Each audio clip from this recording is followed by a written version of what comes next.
everyone, and welcome to the Reconvene Standing Committee on Policy and Strategic Priorities of July 8th, 2021.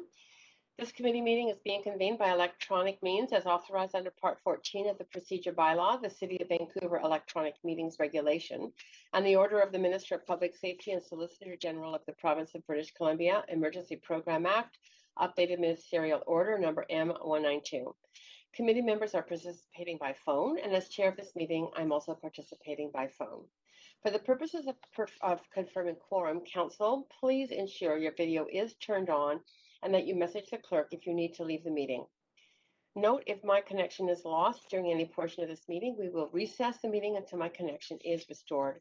If committee members lose connection during the voting process, we will have staff on hand to facilitate getting you back online quickly while we suspend the voting process, and that contact information has been circulated to you. We acknowledge that we are on the unceded territories of the Musqueam, Squamish, and Tsleil-Waututh nations. Thank them for having cared for this land and look forward to working with them in partnership as we continue to build this great city together. I also want to take a moment to recognize the immense contributions of the City of Vancouver staff who work so hard every day to help make our city an incredible place to live, work, and play. Deputy City Clerk, may we have the roll call, please? Mayor Stewart.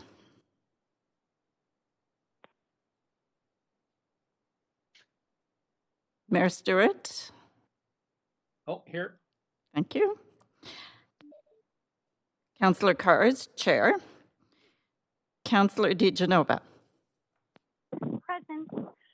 Councillor Fry. Present. Councillor Swanson. Here. Councillor Hardwick. Present. Councillor Weeb. Present. Councillor Boyle. Present. Councillor Dominato. Present. Councillor Bly. Present. And Councillor Kirby-Young. Oh, Councillor Kirby-Young has a leave of absence for civic business from 6 until 7:30. The meeting has quorum, Chair Carr. Great, thank you. Council, I'd like to go over the plan for the evening. Following the updated guidance issued on June 17th, 2021, the in-person participation for local government meetings and public hearings is permitted with restrictions of 50 persons or less under the Provincial Health Officer, PHO, order on gatherings and events. Therefore, public may participate by speaking in person, by phone, or by submitting written comments to Mayor and Council. Virtual participation is highly encouraged as there are capacity limits within City Hall. Speakers should follow along on Twitter at Van City Clerk for updates on the progress of the meeting so you don't miss your turn to speak. Any comments on agenda items can be sent to Council using the web form on the City's website. The link to that form will be tweeted out on Van City Clerk. I also want to note the City of Vancouver's long-standing commitment to equity, diversity, and inclusion, including utmost respect for all genders. I remind Council that when addressing speakers and staff, we will avoid using gendered honorifics and will instead refer to the person by first and last name or role or title. So we have 3 items remaining on Council's agenda. Council, continue debate and decision on item 2 and 2 member motions referred from the July 6th Council meeting. If an additional day is required, the meeting will reconvene July 14th at 3 p.m. Finally, I would like to remind Council members that if amendments are brought forward, they must be submitted to the City Clerk in final written form before the Council member introduces them. Please ensure the City Clerk has received your amendment, and any amendment submitted yesterday will need to be resubmitted today. So we are tonight continuing with item 2, methodology for cooperative housing lease renewals. Yesterday, we asked a round of questions to staff, heard from 50 speakers, and began a second round of questions to staff. Tonight, we will begin with staff's summary of answers to questions emailed in by committee members. Following those responses, we will continue with our second round of questions to staff. Councillors Dominato and Swanson, you have used your 5 minutes for this round. Councillor Fry, you have used 4 minutes. To provide this summary, we have Sandra Singh, General Manager of Arts, Culture and Community Services on the line. So, Sandra? Point of privilege? Yes. I'm on the queue. Yes. Thanks, Chair Carr. Unfortunately, I was on a scheduled and approved leave of absence yesterday from the dinner break onwards, and I was not able to listen to all of the proceedings. So I will be leaving the meeting and be asked to be marked absent as I couldn't review all of the proceedings. I just wanted to note that for you, but I will return for the other items after this item is completed. Okay, thank you for that information. And Clerk, if you can duly note the absence of Councillor DeGenova. Thank you. Thank you, Chair Carr. Just in order for it to be genuine, it would we would have to, at the time of the vote, remove Councillor DeGenova from the meeting. If you could give us time to do that, please. Okay, just when we get to that point, if I don't remember at that time, remind me to just allow that time so that you can remove her from the meeting. And then Councillor DeGenova, you can rejoin after the vote. And Clerk, will you inform Councillor DeGenova of when that's done so that she can rejoin for the last two items?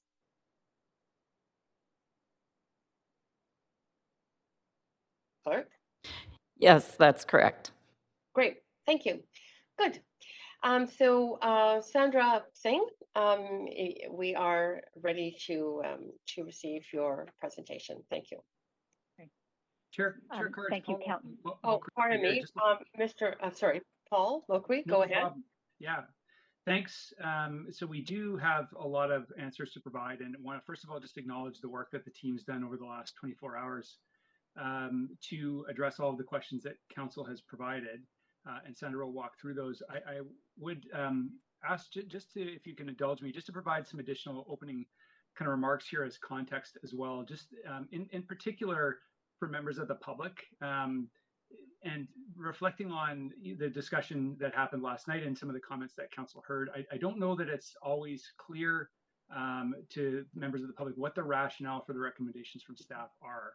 And it's possible that there may be some misunderstanding about how staff do our work and formulate these recommendations. So I'm just going to address that very quickly, if I may. So we've heard as staff very clearly from this council regarding the impact of the housing crisis and the prioritization of housing affordability as a key policy objective for this council. As you know, council, the city has very limited tools to offset market forces. The use of city-owned land as a platform to deliver lower cost housing is one of those primary tools. The renewal of co-op leases is, as you know, is an extremely complex challenge. It's one that there's been many years of work put into, a huge amount of effort by our staff team, as well as by representatives CHFBC and co-op representatives. So in approaching this issue, staff have been approaching it and working with the policy direction that we have from staff, and that we have been given from council. And that really is, in general terms, to maximize affordability. And in doing this work, we're also mindful that we operate within a framework of other related policies and programs. So we generally aim to provide council with recommendations or options that are aligned with and consistent with that rubric of existing policies. So in this instance, that policy framework includes the approach that the city takes to creating affordability and managing access to affordable housing in other housing types. And that's really what the staff team have done here. So these recommendations that are reflected in the staff report are intended to leverage the city's land assets to create the most possible affordability for people who need it most. Of course, that's a policy recommendation that's designed at a macro level. And as you've heard, all co-ops are different. And then within co-ops, the circumstances of each individual members are unique to them. And we certainly recognize that. That's an inherent challenge in most public policy work. It's really not feasible generally to design policy approaches for individual circumstances. And as a result, you do end up with varying impacts at individual levels. For that reason, staff have incorporated flexibility into the recommendations and scope to work with individual co-ops to reflect their respective circumstances, while again attempting to maintain consistency with the city's overall objectives and approach to delivering affordable housing. So I think it's important to acknowledge that as civil servants, we work as staff within the parameters of the direction that we receive from elected officials. And the recommendations in the report really do reflect the best efforts of our staff team to do that. But to be clear, we also acknowledge that council, it's you that are ultimately accountable for the outcomes of policy decisions, and that the residents of Vancouver have elected you to weigh the trade-offs. At their essence, those decisions are value decisions. They're not technical decisions, and your decision making is not subject to the same constraints that we work within. But I think, like I say, it's important to acknowledge that staff, again, are working within a framework of policy direction, and are doing our best to interpret that. And that's really what lies behind the recommendations that you've received. So thanks. With that, appreciate the opportunity to kind of provide that opening piece. And with that, I'll turn it over to Sandra to walk through the various questions and answers that the staff team has prepared. Great. Thanks. Yep. Thanks, Paul. Okay. Thank you. So Sandra Singh, General Manager, Arts, Culture, and Community Services. So I have a list of questions and responses here with me. Some we were able to prepare in advance, and you do have, but we just sent them, so I'll respond to them now. And we also have, if council is interested as well, a list of questions that arose or points of confusion that arose during the speakers yesterday that we are happy to speak to as well. And there were about 13 questions that we tracked through the speakers that are not covered in the questions that council asked. So after I go through council questions, if you'd like to hear some of the responses to those, I'm happy to read those out as well. So the first question from council was, could we have some examples with samples like sample co-ops like CHS has in its paper only with the city's proposal? So we'll know how the city proposal works out in practical and concrete terms, and if the co-ops can afford it. So using a sample co-op with 42 units and the unit mix below, which was 6 studios, 1 bedroom, 7 one-bedrooms, 23 two-bedrooms, and 6 three-bedrooms, we did model that. And just to flag for council is through this, we did model using co-op data as well as census data. But based on that model, the land rent in the first year would be $343 per unit per month, assuming that co-op had 15% RGI, could be higher, and that would then change things. The land rent would escalate to $477 per unit per month by 2028 after the 7-year period. So that's about $150 per unit per month, and that assumes a 2% inflationary increase. For this sample co-op with 42 units, assuming the 15 RGI units and that inflation provision, the average housing charge would change for non-RGI units in the following ways. So the increase from the current base unit of $1,244 per month in year 1 would move to $1,540 per month in year 7 after the transition period. And so in the responses we provided to you, there's some more unit examples that you can look at, but that summarizes it for now. The second question was, has the city factored in PTT if co-ops have to pay it, and would the land rent go down if they did? So the response to that is that the PTT would be a cost paid for by co-ops if the province doesn't support a waiver or a grant offset, further to recommendation E in the report. The city did propose initially leases of up to 30 years, which would not trigger PTT. However, co-ops have a very strong preference for longer leases, which would attract this tax. So it's not something that we factored in. If a co-op wishes to not pay PTT, then certainly we would be very open to a lease term that does not trigger the tax. The third question is, staff say that land rent isn't based on market because it's based on median income. How is the median income calculated, and isn't the subsidy based on market land values? So we use 25% of 2015 median Vancouver incomes as per census data, and we would amend this benchmark once more recent census data becomes available. And the census data is available on household size, and then it needs to be linked to unit sizes by staff. So for example, a 2-person household could be linked in a 1-bedroom unit, for example. Staff have used an approach which takes the midpoint of 2 household sizes to further reduce the benchmark in the co-op's favor, and there's a chart in your document that illustrates that. And so basically, the subsidy provided to the co-op is the discount from the market lease, but the actual lease rate is set disconnected from market based on median incomes or the 15% discount, whichever is less. So the lease rate is discounted from market, but the grant amount is tied to it. Will or could a co-op member who is receiving a subsidy have to pay more rent with the new formula? This is what some members are hearing, and I need to know if it's true. The city will significantly discount the land rent associated with any RGI unit and will enable cross-subsidy through below-market land rent for non-RGI members.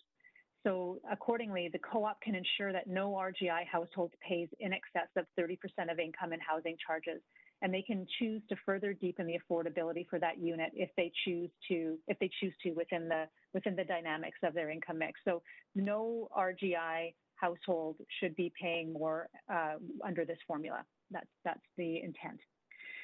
Can you provide a comparison of the city's recommendations and CHFBC's preferred proposal? Are there any points that are the same, and what is different? So the primary difference between the two proposals is the pricing structure, as you heard from speakers yesterday. CHFBC's preferred approach would result in benchmark housing charges that are below 100% of HILS for all of the members, representing a significant additional grant to households that earn above HILS. The staff model supports deeply discounted rent or land rent for RGI households, and then land rent benchmarks, which are below market or at the low end of market for non-RGI households. And that would enable moderate and higher income members to pay less than their peers in non-co-op settings, as well as to cross-subsidize internally as necessary. And lowering the benchmark further to median renter incomes or median co-op incomes, as suggested, would result in land rent for non-RGI units, which is lower than that of households eligible for RGI units. So what happens is you start to have some overlap in those land rents. Question 6, please explain why support for non-RGI households constitutes a grant and how the Vancouver Charter plays into this. So the city is making a grant whenever it enters into leases for below market value.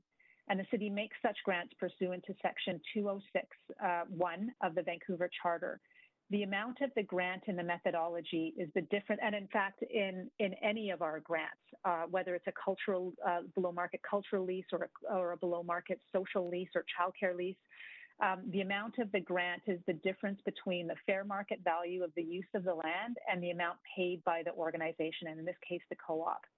So grants can be made to organizations deemed by council to be contributing to the welfare of the city. In this case, the staff are recommending that co-ops may be deemed at council's discretion at the time of granting a lease renewal to be an organization that is contributing to the welfare of the city based on the unique features of the co-ops and the many benefits of co-ops that staff outlined in the staff report. And as the city is proposing a discounted land rent for non-RGI units, this would be less than the fair market value of the use of the land. So basically in the proposed methodology, every household is being discounted from market, or every unit, sorry. The 7th question is, would co-ops have resources to reallocate for cross subsidies if the non-RGI units get the deeper subsidies by switching to a median renter household income baseline rather than over household income, Vancouver median income, I guess. Co-ops will have the resources to cross-subsidize without deeper subsidies for non-RGI households. This is because the staff model bases land rents on the lower of 25% of median Vancouver incomes or discounted CMHC neighborhood rents.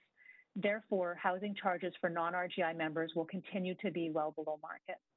Providing deeper city subsidies to non-RGI households may enable more cross-subsidy, but there is no guarantee the subsidy would be directed to RGI members, and the outcome may be further reductions of housing charges for non-RGI members. It really will be at the discretion of the co-ops because we're not we're not managing at that level. We're just setting the land rent, which is just one expense of the break-even housing chart model, and the co-op, the autonomy is with the co-op. If council wishes to provide more flexibility to low and moderate income members, the recommendation would be to consider extending the transition period for these households, but not the remainder of members earning above HILS. So council could stratify the transition grant if you so wished. Question 8, it was referring to slide 27 in the presentation, indicated that 48% of co-op members are below HILS. This is way better than we require with our definition of social housing, which is 30%. Can we compare what the city is subsidizing to get 30% at HILS in social housing versus what we pay to keep 48% in co-ops? So we do require additional time to calculate that. That's quite a complex calculation. We'd need to go back and look at historical nonprofit leases, the values they paid and the affordability requirements and what they're currently delivering. But similar to co-ops, some nonprofits could be delivering more than what they were contractually required. So as we noted, co-ops were actually delivering in 2015 more than what their CMHC minimum was, which was 15%. So, and just to flag that our older lease agreements may not have the reporting requirements, and we may not have actual affordability levels on record. The reference to 48% RGI in that slide was an approximation for modeling purposes. We heard from CHFBC as well as co-ops yesterday that the portion of co-op members in RGI units is generally in the 15 to 30% range, but we modeled based on 48% in order to be conservative and to assume higher, lower income units. As per the staff proposal, if a co-op seeks to increase the number of RGI units, for example, to 48% of the overall household mix, there would be a mechanism for the city to discount the land rent further so that the co-op can offer those discounted housing charges. The 9th question was around the staff providing an example of a co-op and how it would fare over a decade. So staff have provided analysis, and that should be in your inbox. There was the next question, question 10, was I'm not clear why staff would use 30% in the RGI units and 25% in the non-RGI units in our work. And so staff proposed 2 benchmarks: 30% of the average income of RGI units. 70% of HILS was the target used in discussions with CHFBC, but we would absolutely reduce that if the actual average incomes of RGI units in a co-op are lower. So we said in the model 30%, we use 70% as the example, so 30% of 70% of HILS as the example, but if a co-op's RGI unit average incomes are actually around 50% of HILS, then we would use 30% of 50% of HILS. The 25% of median Vancouver incomes was used as the benchmark for non-RGI units. Staff recommended using 25% instead of 30% to provide additional subsidy to non-RGI members, which could enable cross-subsidization if necessary, and also reflects the city's support and valuing of these existing mixed income communities. The result is reference incomes that are slightly above HILS for family units, which make up the majority of the co-op portfolio. And by design, these land rents would be affordable to households earning median Vancouver incomes and would be nearly identical to benchmarks based on 30% of median Vancouver rental incomes. Households earning above median incomes would continue to pay housing charges that are below 30% of their income, and the difference between these housing charges and comparable market rates would create room for cross-subsidies at the discretion of a co-op. The next question 11, if all co-ops signed onto the city's recommendations, what would be the yearly increase in overall financial returns to VAHA? So any land rent proceeds would be incremental, and information can be included, will be included for council as leases come forward. There are certain aspects of the methodology that are difficult to approximate and will affect the return. So for example, how many and what portion of the leases are prepaid versus scheduled annual payments. So council may recall that in discussions with CHFBC, we agreed that there would be opportunity for the co-op to have some portion of the lease rate prepaid and then annual scheduled payments after that. And so, and as also the number of co-ops renewing at any time would be based on the end of their leases. What percentage of the co-ops will be eligible for the 40-20 year lease framework, and what is the lease structure for co-ops that aren't eligible? So right now, the co-ops that in this model, the co-ops that are eligible for the 40-20 year lease framework are co-ops that are not near-term redevelopment candidates, so we're not entering into a redevelopment agreement with them, and they're not part of a large site redevelopment. If the co-op is part of a large site redevelopment, then they're eligible for renewal, but they're not in their term would be aligned with the phase of that redevelopment plan, because no large site redevelops all at once. They happen over a period of phases, and so all of the other terms would apply. It's just that the length of the lease would be tied to the redevelopment. So for sites that are being pursued for redevelopment, the co-op will be offered a new lease depending on the form of the asset or space being leased to the co-op, for example, land or an airspace parcel or a sublease of a larger building. And if the current lease with these co-ops expires before redevelopment of the existing site, the co-op will be eligible for an extension or short-term lease until the site is ready for redevelopment. So there is that a provision to ensure security of housing during redevelopment as well. And at this point, the way it would work is that we would be looking at co-ops on a case-by-case basis and assessing the characteristics as to whether or not they might be a redevelopment candidate. And Ryan Bigelow can speak to that a bit later if council would like more information. The 13th question is, do we have assurances from the banking community that this process allows for co-ops to get bank financing even with the redevelopment clause? So staff engaged banks, credit unions, senior government lending bodies, and CHFBC's preferred lending partner, Vancity. Then the staff team and legal counsel worked with CHFBC's legal counsel to agree on a payment structure as laid out in the council report, Appendix A, under section Payment Structure and Mortgage of Leasehold Interest, which includes entering into a tripartite agreement between a co-op, the city, and the lender. So we are confident we have that covered. Question 14, how much does increasing the RGI units from 15% to 30% lower the housing charges for co-ops? So the pricing methodology in the staff proposal would set a total land rent for each individual co-op.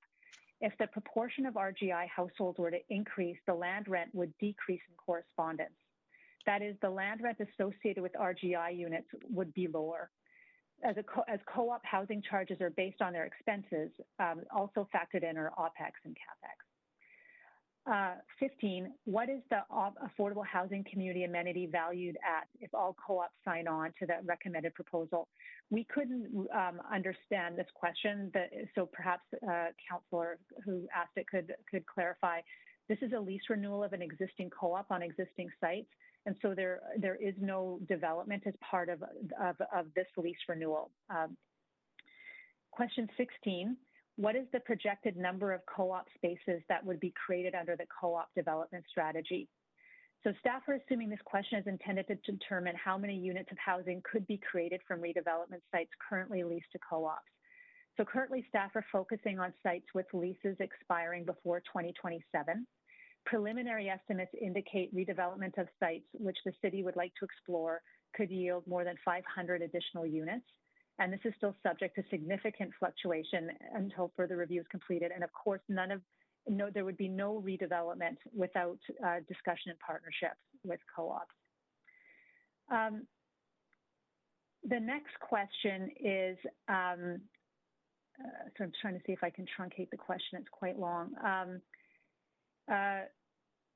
It's related to autonomy of the co-op. So the response is that operating expenses already support any temporary changes for co-op members and leaves the autonomy to the co-op on how to allocate for temporary, this was around hardship assistance.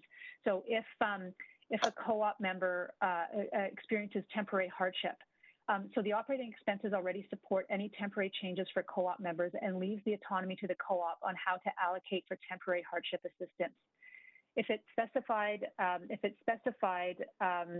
a grant from the city, then we would have to monitor this and the funds going out for that purpose. So strongly recommended that this remains in the management of the co-op as part of their operating expenses. The 18th question is,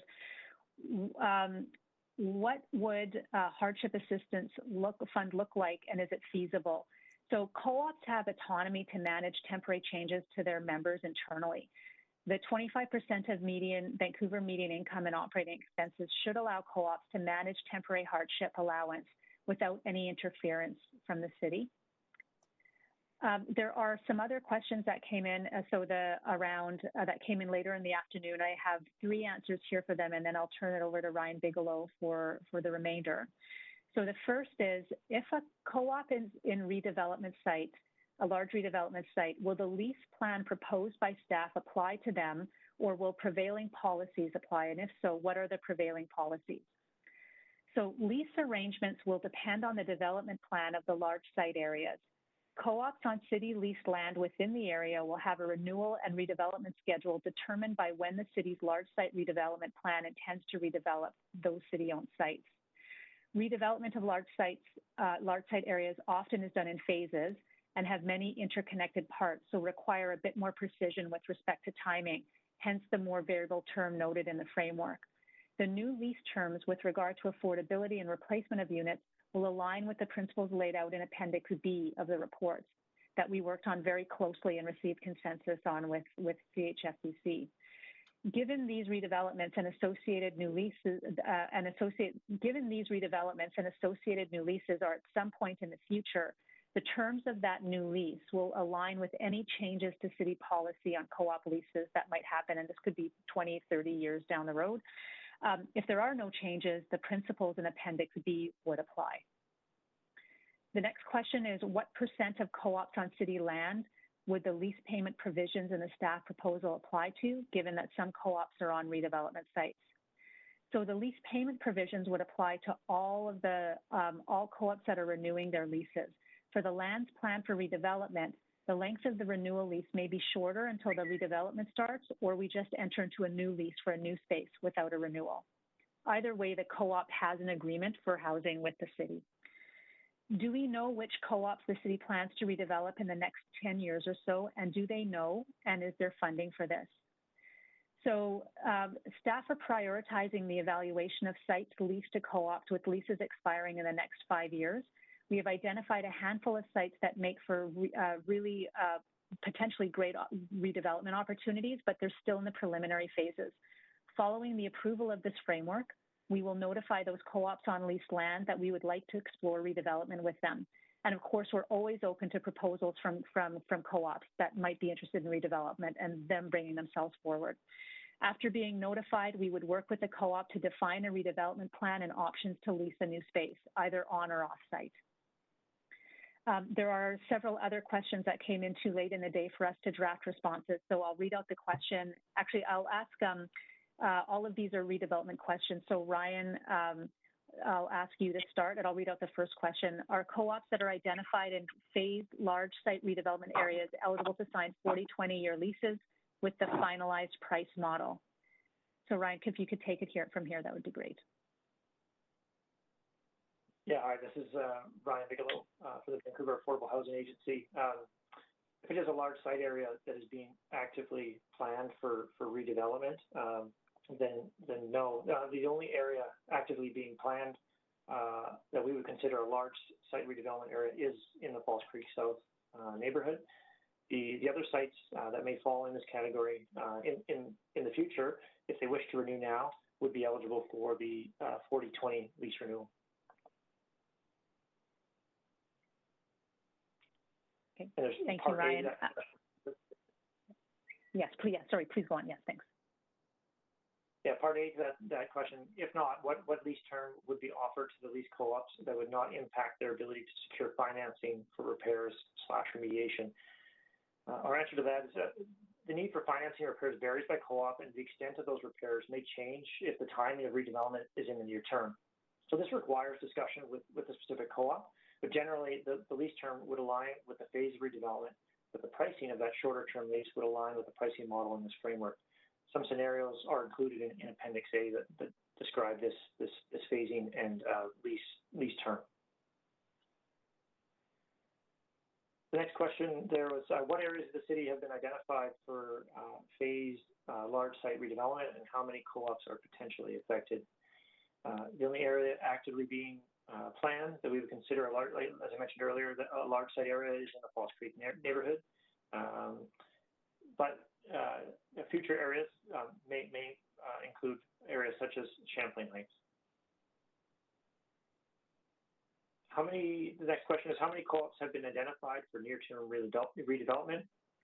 This might be a repeat from a previous question here, but sites within staff are prioritizing the evaluation of sites leased to co-ops for leases expiring within the next 5 years. We've identified a handful of sites that make for potentially great redevelopments, but are still in the preliminary stages. So following approval of this framework, we will notify the co-ops on leased land we would like to explore redevelopment with. After being notified, we'll work with the co-op to define a redevelopment plan and options to lease new space either on or off the site. And of course, yeah, we are very, very open to proposals from co-ops.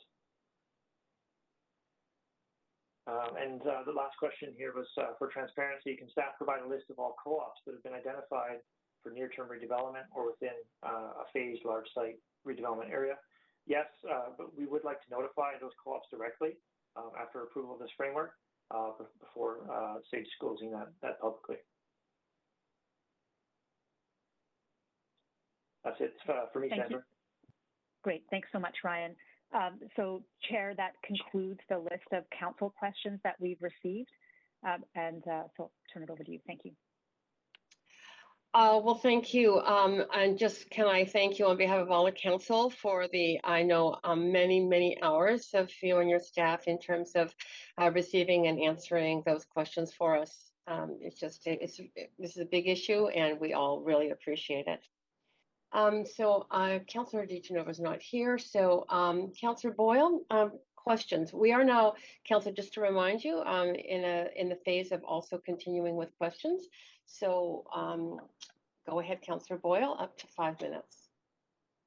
Thanks, and I'll just echo the huge amount of work staff have been doing getting all of these answers. So actually most of my questions were asked. I appreciate that. I'm just wondering if staff can give us a sense of what happens next, noting this is a methodology, so council will hopefully we pass something tonight, and then what will that look like for co-op members? When will they sort of see or hear next about this? Okay, thank you. Grayson, would you like to speak to that? Sure. Thank you, Sandra. So the first thing we will do is we will start working with the co-ops that are soonest in expiry. There is one Marina, and then there's another one coming up in and 8 Oaks will be the first ones, just to ensure that they are in good standing and feel the security of tenure. We will apply this and we will bring it back to council for approval of the individual leases. Thank you.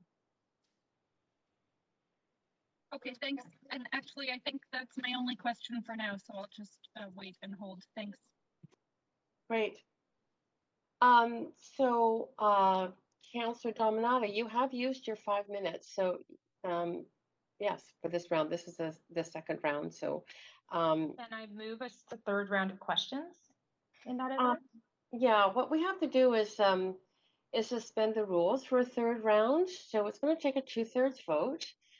But you can absolutely move to suspend the rules for a third round. So moved. Okay. Sorry, I'm just checking with the clerk, and I'm just making sure. Great.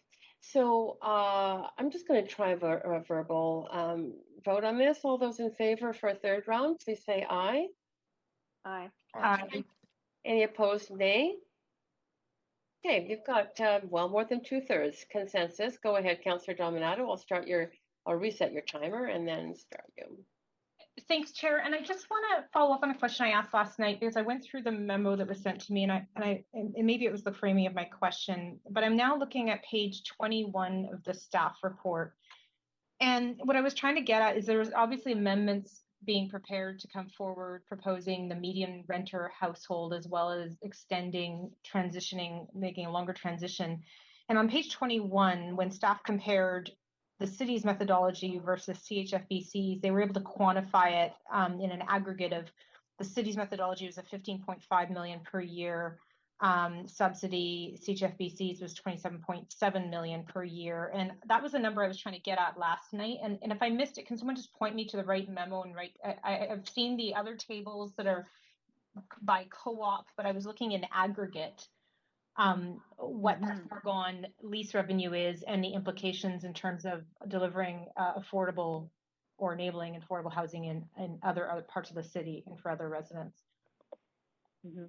Yes, Council, I can pull up that information. It's in an email that was sent to Council. So the so is it the 25% of median Vancouver renter incomes comparison that you're looking for? I'm looking to understand if Council adopts the proposed amendments that are coming forward. Sure. What is the aggregate difference in subsidy and foregone lease revenue? Sure. Okay. So for the CHFBC, so for the staff proposal in the report, it is the overall subsidy is $15.5 million per year projected. And again, this is estimates based on every single co-op renewing at once, which wouldn't happen. And we had to use generalized. We used the 48% of households below Hill. So there had to be, in order to do the comparison, there had to be some normalization. So the staff is $15.5 million per year. CHFBC's proposal in Appendix D is estimated at $27.7 million per year. CHFBC proposed yesterday as an alternative for council the use of median Vancouver renter income. That would be $22 million a year. So that is the range of the total subsidy. Okay, perfect. Thank you. And I apologize. Okay. There's been a lot of paper. Yeah. I want to circle back to a point that was raised in the original slides around in some instances, and I don't think it's across the board, some co-ops hadn't really planned for the future in terms of both the renewal, but also in terms of capital maintenance. In going forward and establishing this framework, do we establish those expectations as part of the framework around that planning for the future piece and the maintenance and the capital investments? Maybe I could clarify a couple of things. That co-ops do have building condition assessments that lay out their capital works that they need to do. We do know from our conversations that there are co-ops that have deferred maintenance, and we've seen this, and there are co-ops that have scheduled maintenance, and so there's a real mix. And so what is uniformly true is that all of these buildings are aging, and that there will need to be significant capital maintenance moving forward. And there will be a mix based on different co-ops of some deferred and some future planned. And so in terms of the moving forward, I'll ask Grayson to speak to the lease requirements around capital works in lease renewals. So a couple of things. This is represented in the model that we've put forward, not in the model itself, but it is one of the requirements and we've indicated to co-ops that they should be preparing for the future, especially the co-ops that are not expiring anytime soon because they have time on their hands. And it will be a requirement that, maybe not a requirement, a strong suggestion that co-ops prepare for lease expiry for the next round when it comes down to either extension or if it's in case of redevelopment. Okay. I want to get in one more question with respect to, there was reference in one of the memos that where there was potential risk, depending on certain amendments, that non-RGI residence units could get a deeper subsidy than the RGI units or households. Is that a risk with any of the amendments that are not yet tabled?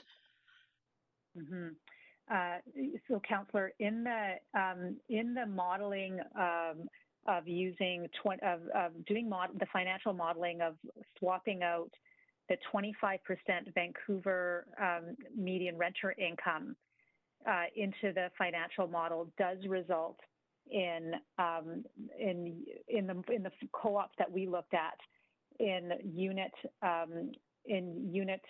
costs that are lower than RGI, than the hills, lower than the hills that we're using.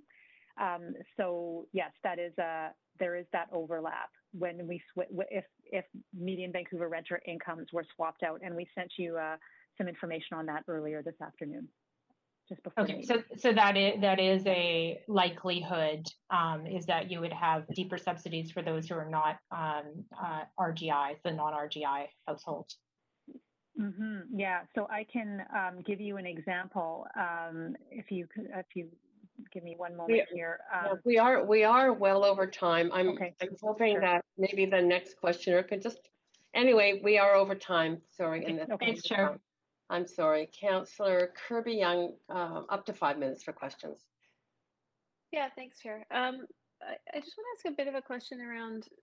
It's a little bit more of a qualitative question, I think, than some of the metrics, and it's around sort of this concept of redevelopment, the terminology of candidate for redevelopment. And I wonder if you could add some color to that, if it's in terms of densification of the site, and also with respect to if a site is a candidate for redevelopment, that may not necessarily be envisioned to be a co-op. It could be a different housing type, or do you see mixed housing types within one building, and then those individuals that are given security of tenure through a lease, potentially for an alternate site, would go somewhere else? It doesn't necessarily mean a co-op's going to pop up where it was previously, does it? Or could we see co-op mix, for example, with rental or with other housing types? I guess I'm asking the question in the spirit of trying to get a bit of a sense of what some of the questions we've gotten around the vision for the community and what it actually looks and feels like for people. Sure, I'll ask Ryan Bigelow to answer that. Hi, this is Ryan Bigelow. I would say it is very site specific, and we would want to have that discussion with the potential co-op that's currently leasing that site.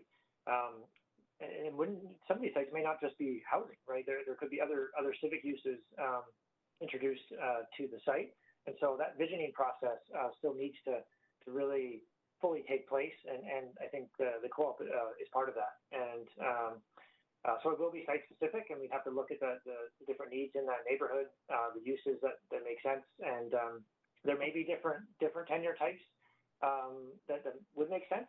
Potentially the co-op may not want to take on more units, for example, and would prefer to retain its current size. And so within a larger redevelopment, we would think about other uses and other models being used to use that space. So when you the terminology which is very specific, that was utilized as candidate for redevelopment, what constitutes a candidate for redevelopment? Is it the ability for density, basically? That's probably one of the first ones, is based on what's currently there today to what would be allowable, or through a process of rezoning, would there be additional density? The other is the financial sustainability of a new project. And as well, if a relocation is required, the ability to ensure a relocation of the co-op there temporarily or into a new space are probably the key factors. And what about the age of the respective buildings? How does that factor into sort of the range of considerations? There's the opportunity cost of continuing to have that housing there, right? And versus developing new. And so when we consider a redevelopment candidate, something that would have fairly significant density from what is there today, and it would be condition specific to how the co-op has maintained that building to date. But I guess put a different way, are we going to be maximizing the lifespan of these existing buildings?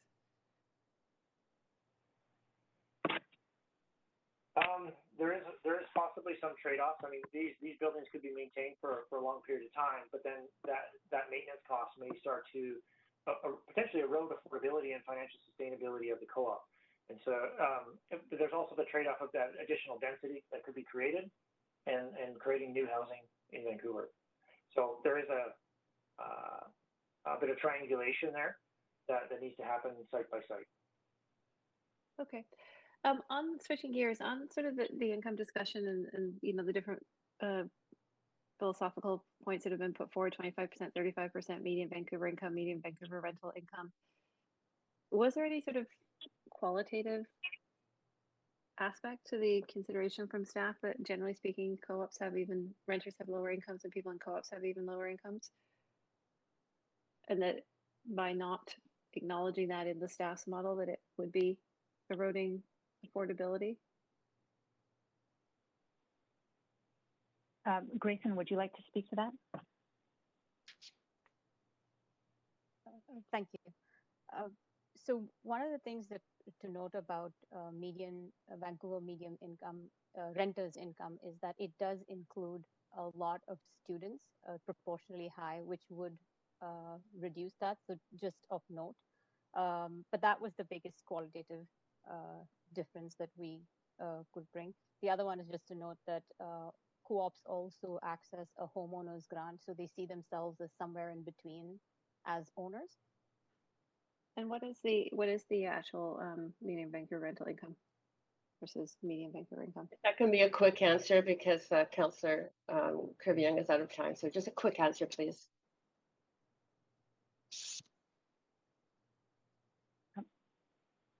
Oh, Grayson or I'm going to ask Rob. Or maybe George has it. Rob, yeah. For a two-person household, the median household income is 76,000 versus 66,000 for a renter household. For a three-person household, it's 89,000 versus 72,600. Thank you. Right, thank you, Councillor Kirby-Young. And over to you, Councillor Fry, up to 5 minutes. Yeah, thanks, Chair. Seeing nobody on the list, I was hoping to move the recommendation. Okay, I'm going to just move us to the main queue and I'll put you on that list. Thanks, Chair. Great.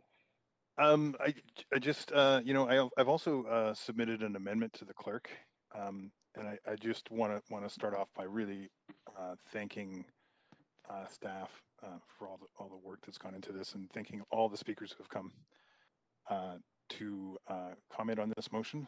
I guess, are you going to move me to an amendment queue and pull up the amendment that I submitted? I'm going to do that. Thank you. Thanks. So you've just submitted it? Great. I'm going to just let me get you on that queue again. Go ahead, Councillor Fry, up to 5 minutes.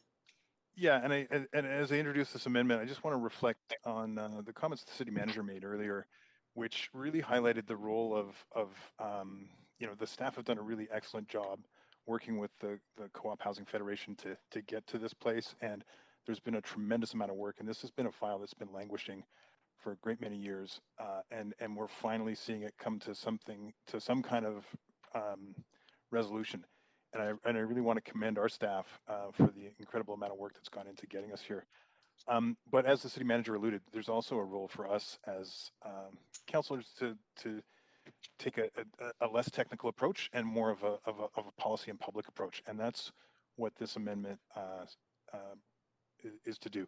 And I think it behooves me to suggest that this I think reflects a lot of the concerns that everyone on this council has been hearing, and this is I believe really something that's I'm hoping reflective of the general will of council, and that is support for the co-op model as we see it and what they're delivering. So the amendment that is submitted is that in recognition of the unique operating model of existing co-ops requiring lease renewals for existing buildings, that the non-RGI unit benchmark component of the renewal methodology be changed from 25% of median Vancouver income to 25% of median Vancouver renter income, provided that no housing charges are decreased. I think this is an important distinction that recognizes the difference between median incomes and median renter incomes in the city of Vancouver.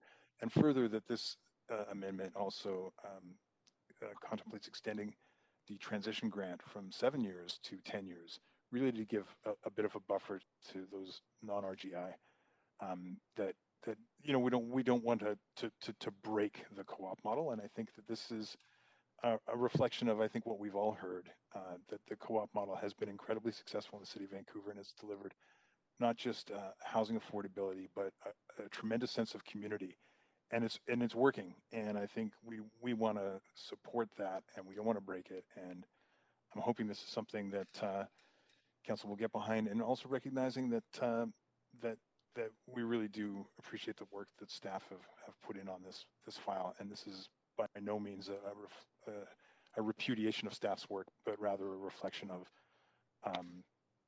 council priorities and respecting the technical side that the staff have struggled with on this one. So I'm going to pass the mic because I know everybody else wants to comment on this. Great. Thanks. Thank you, Councillor Fry. To the amendment, Councillor Boyle. Thanks, Chair Carr. I will be relatively brief. I also want to echo the huge amount of work over years now that's gone in from city staff, from the Co-op Housing Federation staff team, and co-op members really wrestling at so many stages through some pretty dense fiscal frameworks and proposals and running numbers for their members.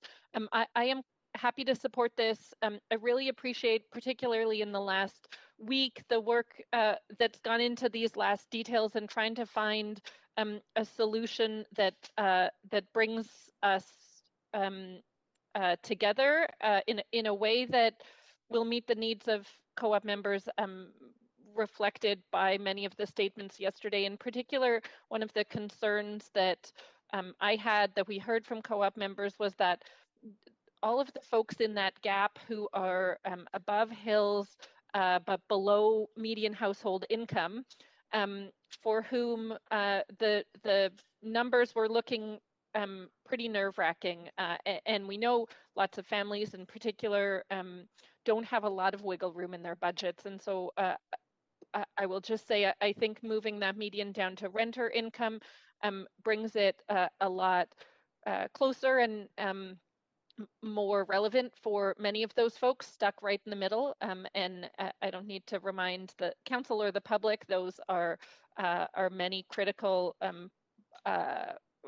frontline workers and low-wage workers across our city who we really want to make sure we're not squeezing out. So I think that balances nicely, and similarly extending the 7-year transition to 10 is an important way to make sure that we're not losing people quickly, that people can adapt as needed, and we can watch how it plays out. So again, I'm happy to support this. I think it really responds responsibly to a lot of the feedback that we've been hearing, and I hope we can pass it strongly. Also, Chair Carr, I'll just note you didn't start my time. I'm sure I'm under it, but you're well under 5 yes, minutes. But no problem. Okay, thank you. I'll leave it at that. Great, thank you. Okay, and on to you, Mayor Stewart. Thanks very much, Chair Carr. Just wanted to thank Councillor Fry for putting this amendment forward. We've had many hours of discussion on this, and I really like the spirit of the discussion. It was really listening and trying to get to a better place for everybody. And I think that is different perhaps than what we've had over the previous years. And so I really commend council for all the work you've been doing on this. I was on the phone today with, I think, I don't know, a couple of ministers, 2 provincial, 2 federal, and just to let you know that folks in Ottawa and Victoria are watching this, because this is such a valuable component of our affordable housing and a model of how we should be moving forward. So I do think it's essential that we do come to agreement here this evening and show not just the city but the province and the country about that.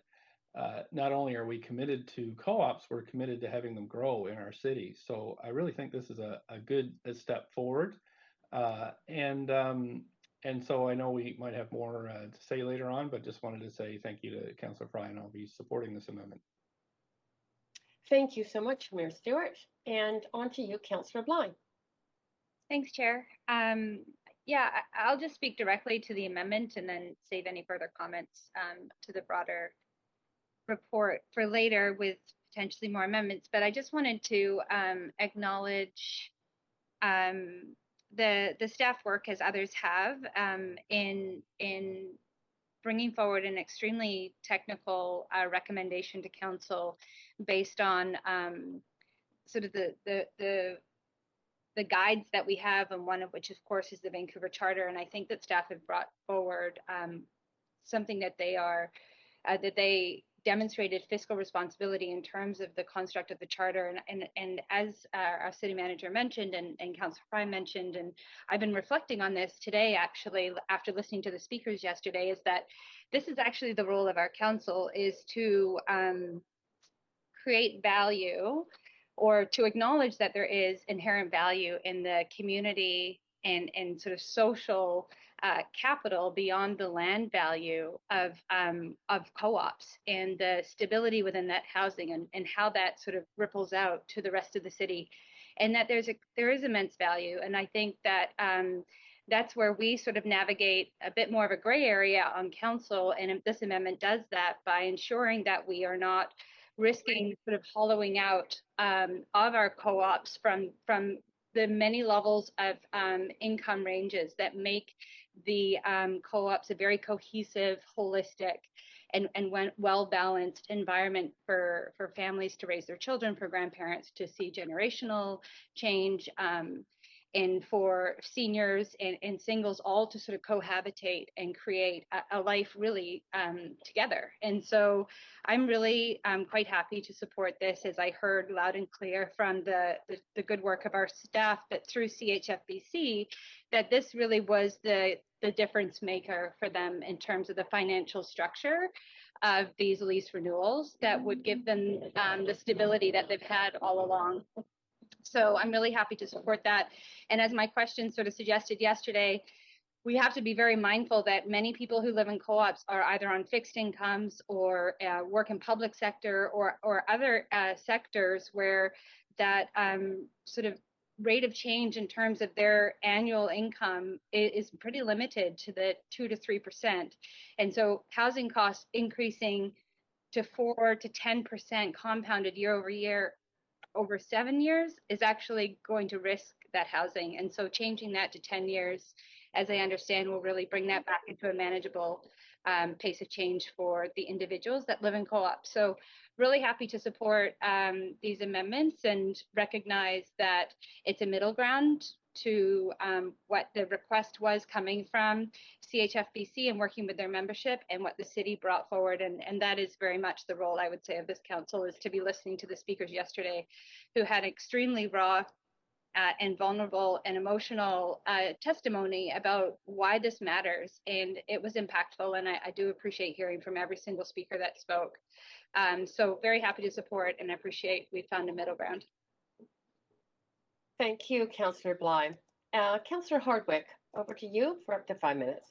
Through you, Chair, I have a question for Councillor Fry as the mover of this amendment.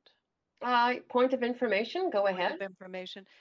What does as needed mean?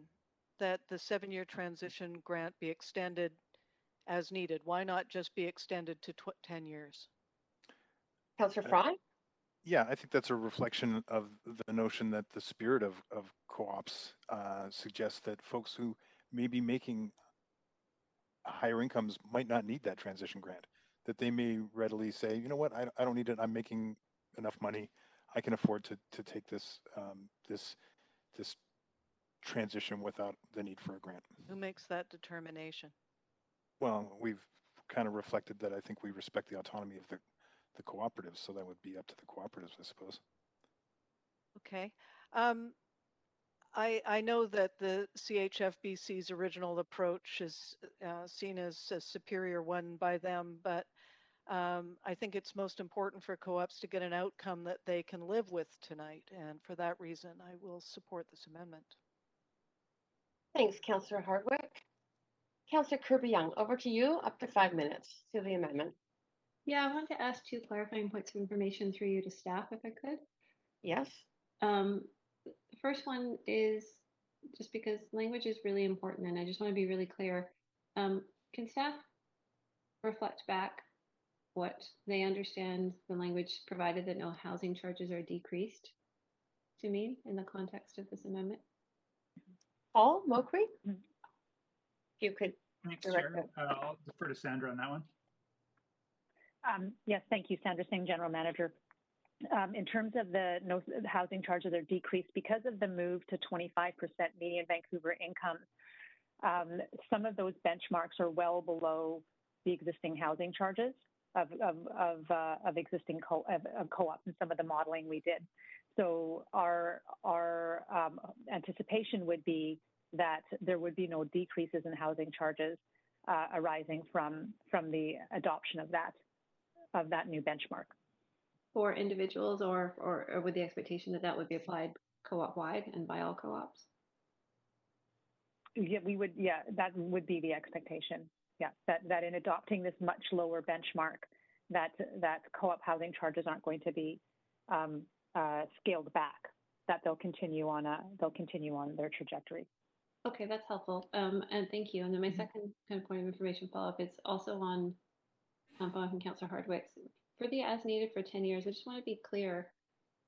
Is that being suggested that the transition grant varies by co-op or by individual resident or unit in income? Yeah, so we would on a case.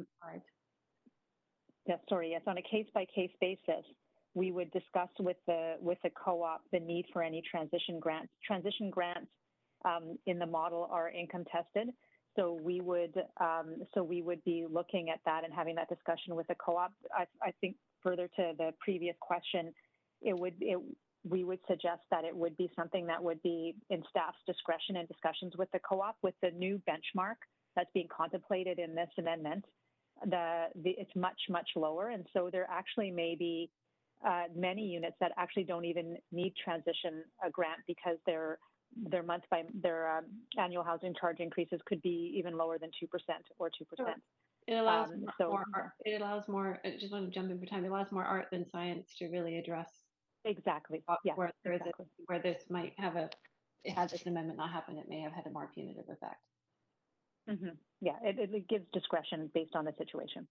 Okay, thanks. And then speaking to the amendment, I'm also happy to support the amendment. I think that this is a signal of council really being responsive to what we heard from the community. I actually really like to thank all of the co-op members and CHFBC who are really generous with sharing not just sort of their experiences, qualitatively, which I think is fundamentally important and can't be discounted in how we model a paradigm moving forward, but in their experience of how they have managed to achieve much deeper levels of affordability and the reality of who's living in those co-ops and what their incomes are. And I think it's really challenging in Vancouver. It's one thing to have this sort of establish your standard. I wouldn't say it's an artificial metric. It's more of probably an established metric is the best way to put it, of 30% of income. But if your incomes in your city are generally lower, we're not a high income city. If your housing market is generally higher and you're one of the most expensive, it doesn't mean a whole lot when you have an actual number, when you're actually dealing with people's real income. And so I think for me, this is a reflection of the fact that renters earn, generally speaking, less. Incomes in Vancouver are not high. In general, co-ops have been doing a really well-documented job over decades in terms of delivering greater levels of affordability than they were actually mandated to do, and having people that sit at those different income levels and much higher percentages than the city has actually achieved in some of our own other social housing developments. And I think that that's really important to note and to recognize. And from my perspective, these are the experts that have actually been delivering on and fulfilling the co-op model over years. And it gave me great discomfort to have a sort of a theoretical model to apply as opposed to being guided by the lived experience of the folks that are actually administrating those co-ops and who have been working in the sector and have that perspective. So for that reason, I am happy to support the amendment. Thank you. Pretty perfectly timed, Councillor Kirby-Yung. Thank you. Councillor Swanson, up to 5 minutes. Yeah, I support the amendment too. I've heard that the Co-op Housing Foundation can live with it. I personally don't like the idea of tying co-ops to the market, and this ties their charges to rental income, so it's a bit farther removed from the market, so that's good. I actually don't like the idea of richer renters having to subsidize poorer renters, or richer co-op members having to subsidize poorer co-op members. I think that subsidizing should happen with a progressive tax, a mansion tax, a wealth tax, a progressive income tax. But we don't have that now, and we do have lots of people who would love to get into co-ops, paying not very much rent. We have lots of homeless people. We have lots of people on the BC housing wait list. And this will give us hopefully a little bit of money that we can put into for more affordability in co-ops and in those other areas. So I think it's a good down the middle type of thing, and I support it. Thanks, Councillor Swanson. Clerk, I see no one else on the list, so if you could please move us to a vote. We are voting on the amendment, Council, by Councillor Fry. It is up on the screen.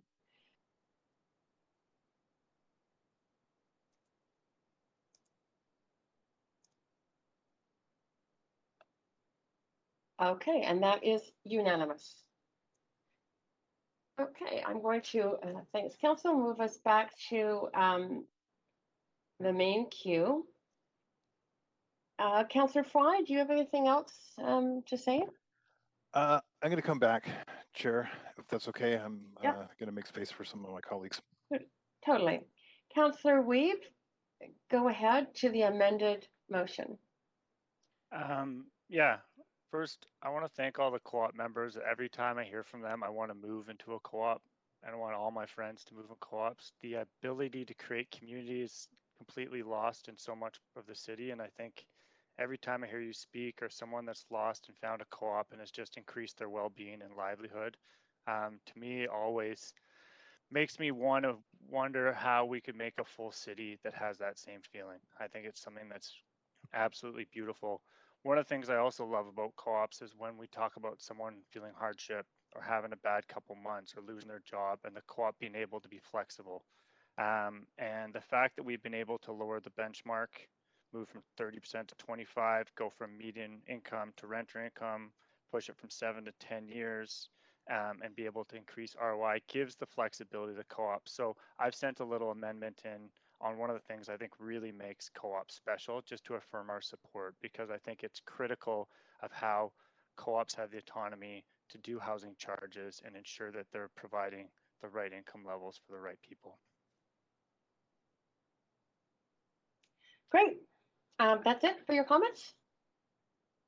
That's it. Great. Thank you, Councillor Weeb. Councillor Boyle. I said I put an amendment in on that. I'm sorry, that was your opportunity to do an amendment? Yeah, and I said I have an amendment that I put forward. Oh, I'm sorry. I didn't hear that. My apologies. I am going to move us to an amendment queue then, and clear that queue because we are in a new amendment, and I will add you to the list for that. Go ahead, Councillor Weeb. Yeah, and I think I spoke to it, and this is about ensuring that co-ops have the autonomy and that we as council support that as such a critical part of the traditional co-op model, and something that we want to continue to see, and hopefully we can increase the supply in co-ops here in Vancouver that will also be able to do this work and ensure that people that do feel hardship are taken care of, because that's part of society, and it's something that I think co-ops do better than the rest of society. Okay, Councillor Kirby-Young, to the amendment. Go ahead. Let me just set your timer. Go ahead. Oh, thanks so much. Just had a point of information through you to staff, if I might. Absolutely.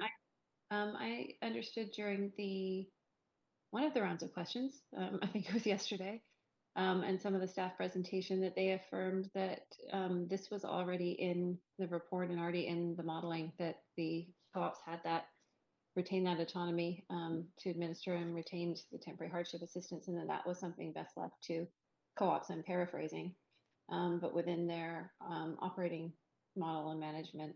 So I thought that was already contained in the report. Did I not hear that yesterday?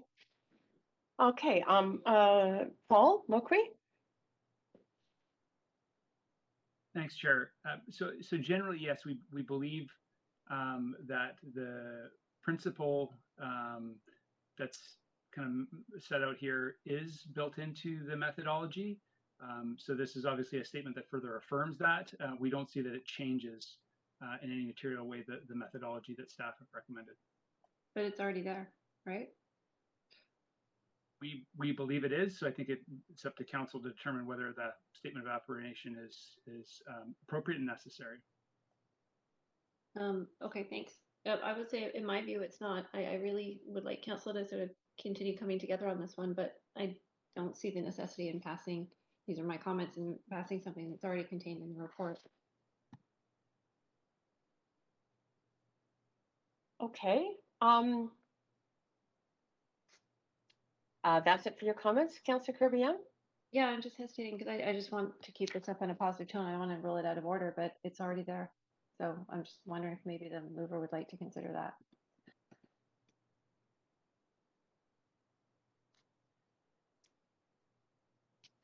I could ask that, or I don't think I'll leave it for the mover. Those are my comments. Thank you, Councillor Kirby.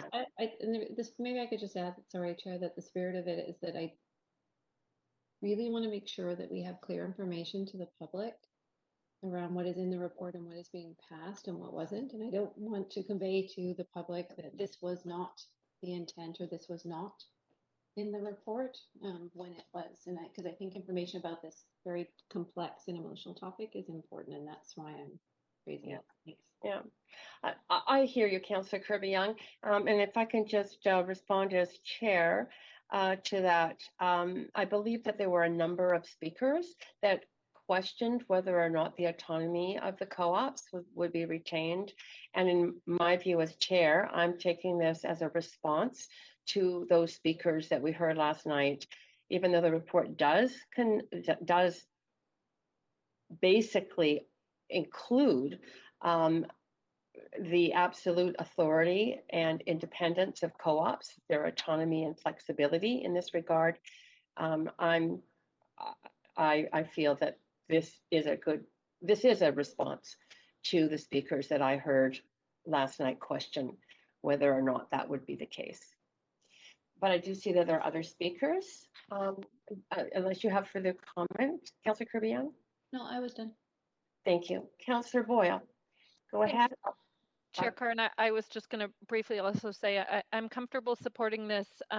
While I appreciate the general instinct to be as clear and simple as possible, I also heard this as a question from many speakers. It's a question I've been fielding from many co-op members that I've been hearing from. And so, you know, in a big report, I think given the concern we've heard, it's certainly worthwhile to be reiterating here and supporting as is, and so I'm comfortable with having it included and supporting it for that reason of reassurance and clarification.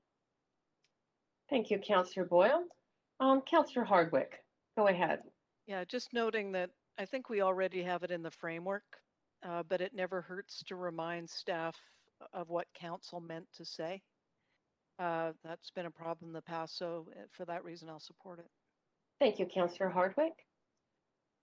Clerk, I see no speakers on this queue to this amendment, so if you could take us to a vote, please.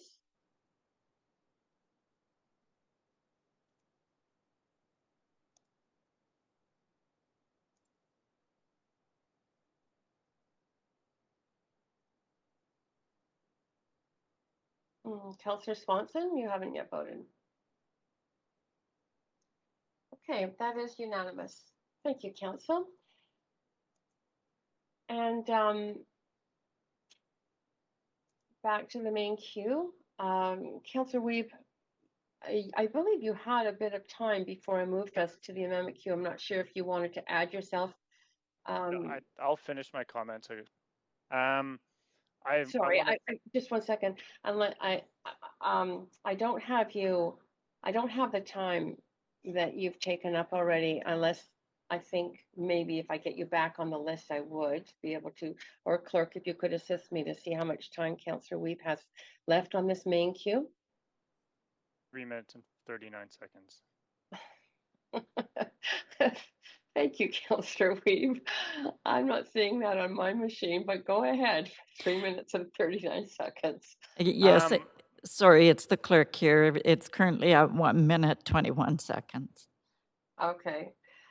Clerk, if you could either put Councillor Weeb at the top of the list so that I can manage that timer, or manage the time in some other way, I'd appreciate that.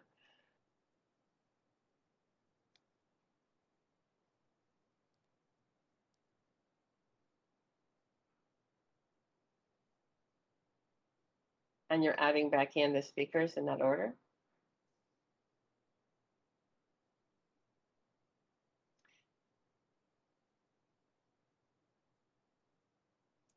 Great. Councillor Weeb, go ahead. Sorry for the interruption.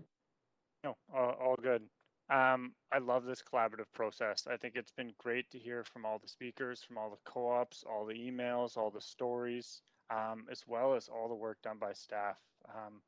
I think they listed off 20 answers at the start of today's meeting, but there's been so many more. And so just the time commitment and collaborative effort that we've gone through has really felt good. And I think it's great when we're making good decisions with lots of information and from a good place. So really appreciate staff's work, SAGE staffs, all the councils, everyone that's emailed us, called us, met with us, and everyone around this table. So really appreciate everyone's work on this. I think it's been an amazing process and really delicate subject that's really important, and I think could be leading the way we deal with affordability moving forward. Thank you, Councillor Weeb. Okay, Councillor Swanson, to the amended motion. Oh, I support the. I have another amendment to make, but I don't think this is the time, right? Sorry, I got a siren.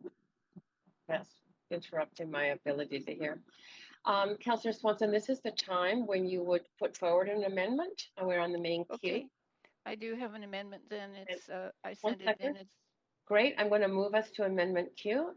Councillor Swanson, go ahead. For the clerk, if you could put up the one I sent about equity. It's got a little list of, the idea is to work with the, yeah. Oh, well, this one will work. So to work with the community housing sector and come up with recommendations for a metric that's more fair than 30% of before tax income. I think one of the problems that we've had during the discussions about co-ops is what happens if someone is slightly above rent geared to income level, but maybe they're a single parent and their childcare expenses are way more than their housing expenses and they're paying off student loans. So what can we do to make this percentage, this 30%, which is actually 30% of before taxes, so it's kind of unfair there. What can we do to make it more equitable? So this is just to try and come up with a process for figuring that out. Okay, that's great. Councillor Swanson, I'm going to turn to Councillor Dominato to speak to this amendment. Thanks, Chair. I just have a question through you to staff about what they envision this would look like in terms of taking on this work, and just in terms of time, because it is actually pretty substantive when I look at it. But I'm curious what staff think that would be in terms of a deliverable. Okay, and Paul Mokry, over to you for that. Thanks, Chair.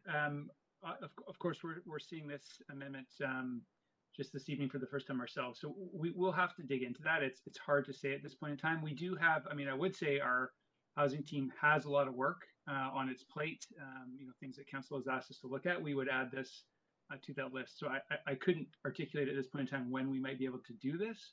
but we certainly understand the intent and could undertake those discussions, in the context of all the other work that the housing team's got on their plate right now. Okay. Councillor Dominato? Thanks, Chair. All right, thank you. And Councillor Bly, over to you for the Fixed Amendment.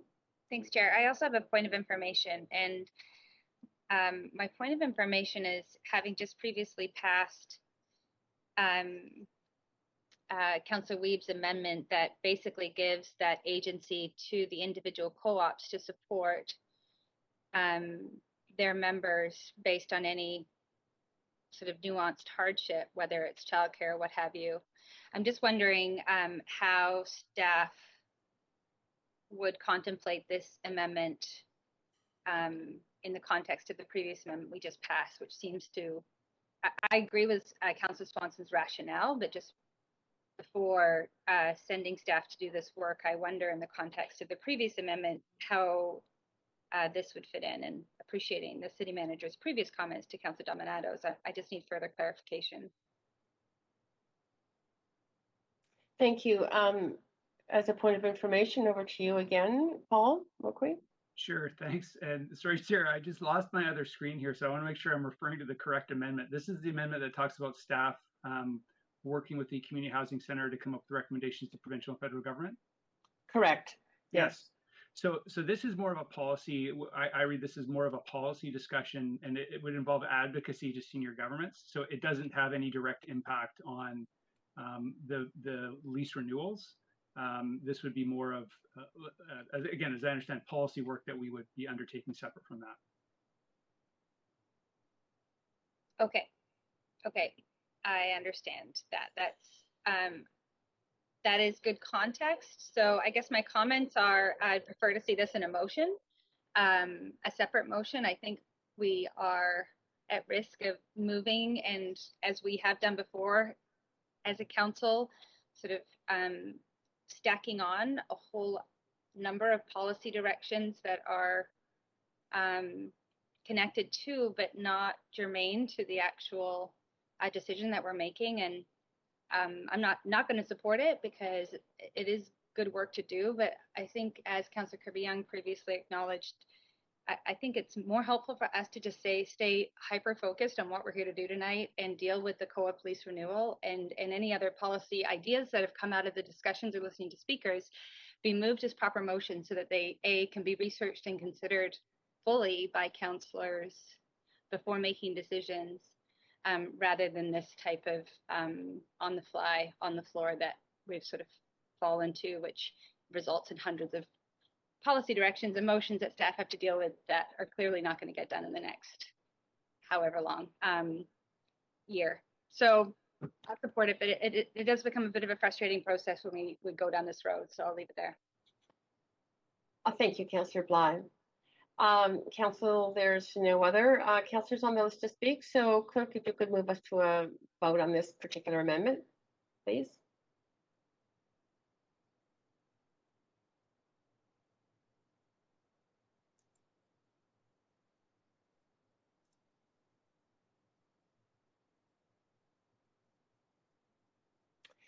That vote has, oh, Councillor Hardwick, I don't see that you voted. Thank you. That vote has passed unanimously. Okay, we are back now to the main queue. Councillor Swanson, you are still on the main queue to speak to the motion. Yeah,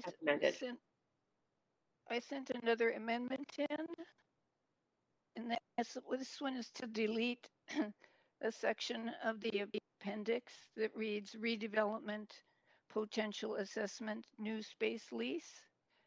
Oh, it's not that one. It's the next one.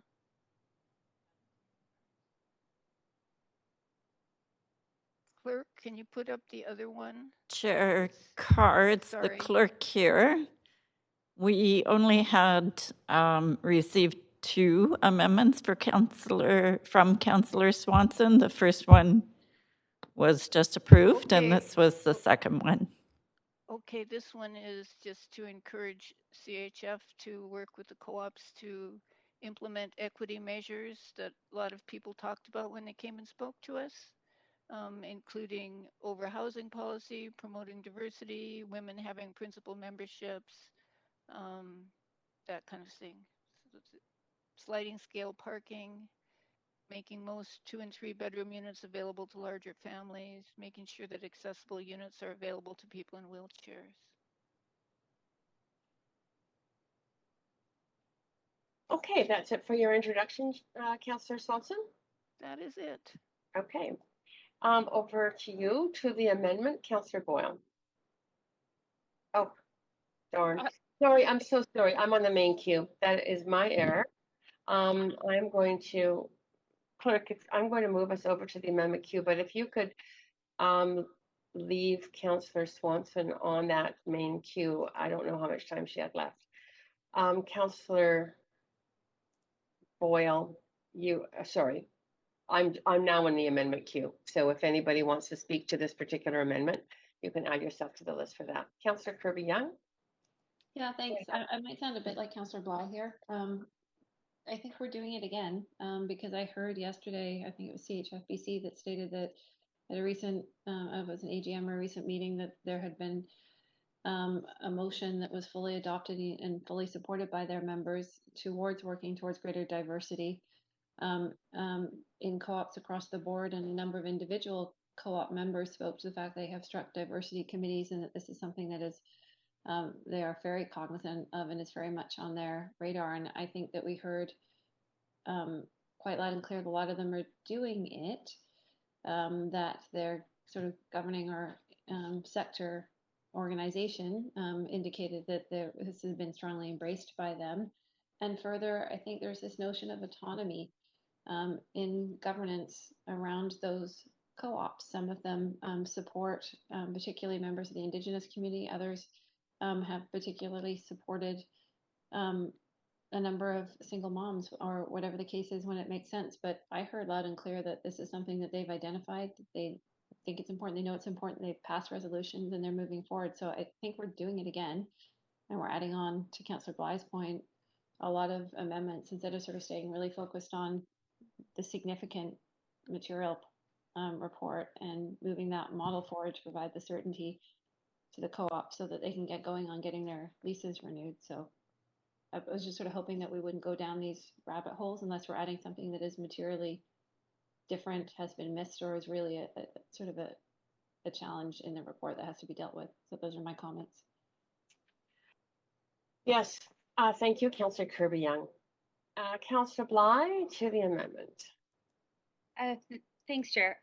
Yeah, so I mean, I saw these amendments come through in an email as well, and I actually deeply respect the person who suggested that they come forward, who spoke yesterday, but who also said there'll be a lot of other council or co-op members who might be mad at me and my comments because they're not all aligned on these issues. And I think if we're going to respect the autonomy and independence of co-ops as a philosophical discussion, this is in complete contrast to that. We either respect their autonomy and their independence to manage and govern themselves, or we don't. And so I am going to vote against this, not because I don't support what's inside this, but that it's in complete,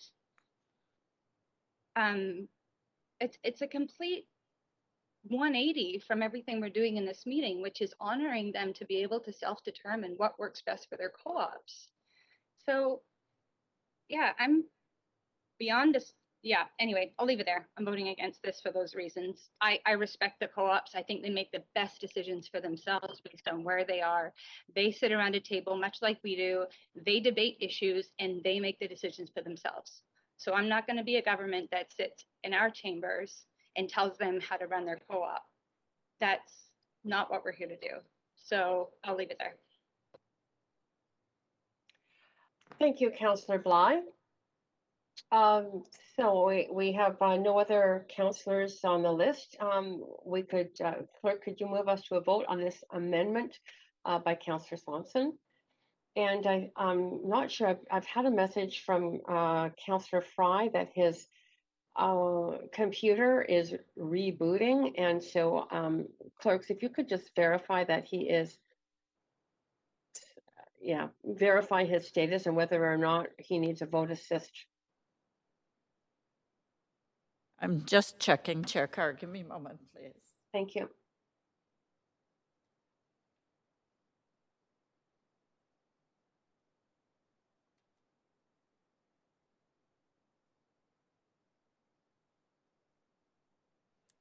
So, Chair Carr, I do see him on the WebEx. We'd need to check to see if he's able to communicate with his computer. So I could have IT check that before the vote, if you like.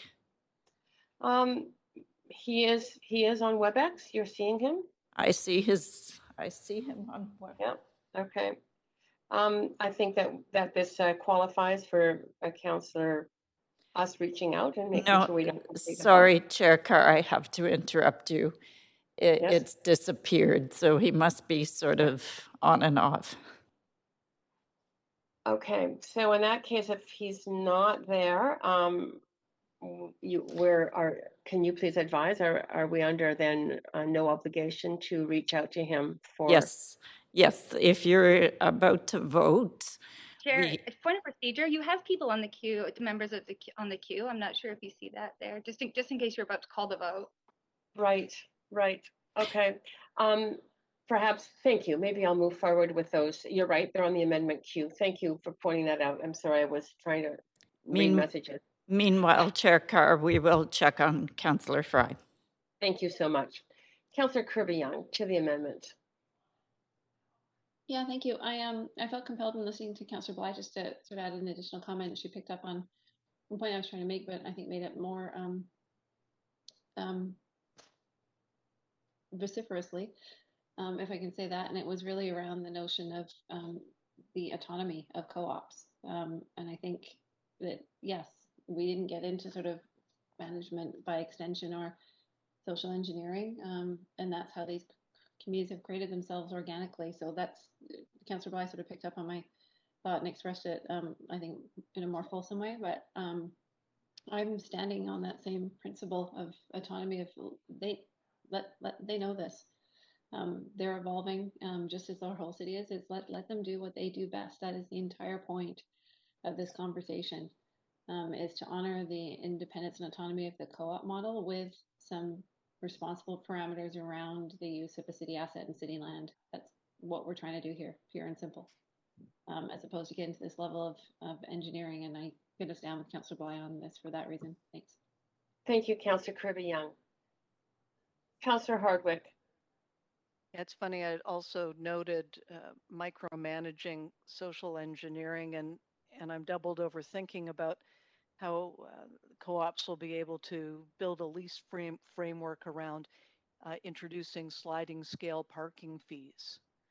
I think it's over the top, and I think at a principle we need to let this level of operational work within the co-ops be handled by the people that are running the co-ops. So for that reason, I'm also going to not support this amendment. Thank you, Councillor Hardwick.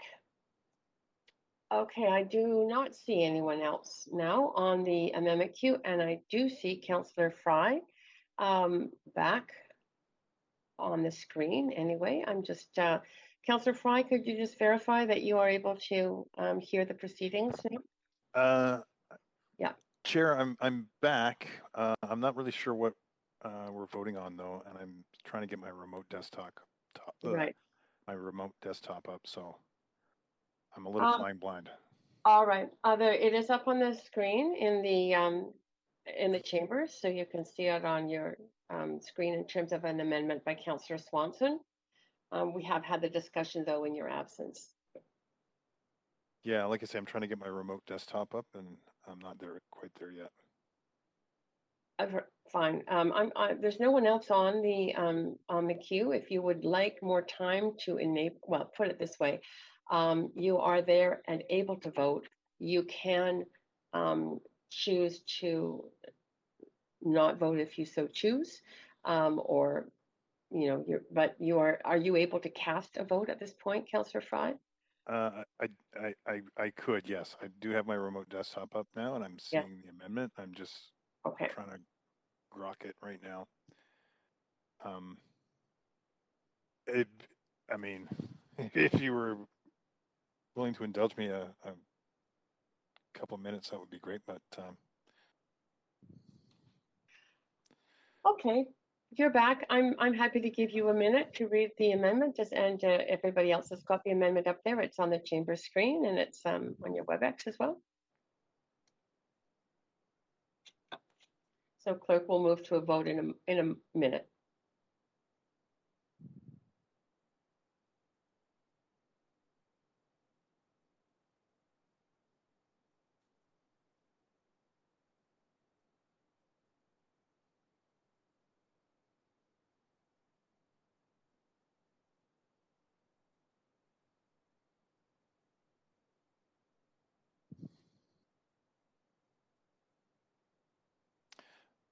Chair?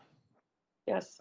Sorry, just because I'm kind of late at the table on this particular amendment, would it be possible for me to ask a clarifying, because I missed the whole conversation, unfortunately. I'm going to put you on. We are not in a vote. I'm going to put you on the amendment queue, Councillor Fry, so that you may ask points of information through me on that queue. Go ahead. Sure, and forgive me if this has been asked. Like I say, I did miss the conversation, and such is the reality of our virtual settings. Has it been asked of the city manager if this is interpreted as a directive or kind of a really just a simple encouragement that doesn't necessarily have any teeth per se, like an aspirational goal, Yes. if you will. Okay. And over to you, city manager.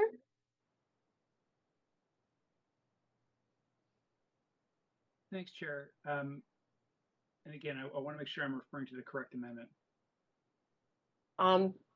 This is the one which is sorry, it's very tiny print here. That council right to CHFBC, encouraging them to support their co-op members in the development of, and there's quite a long list of things. Gotcha. And thanks very much, Chair. Sorry about that. Again, I'm having some technical problems here. This is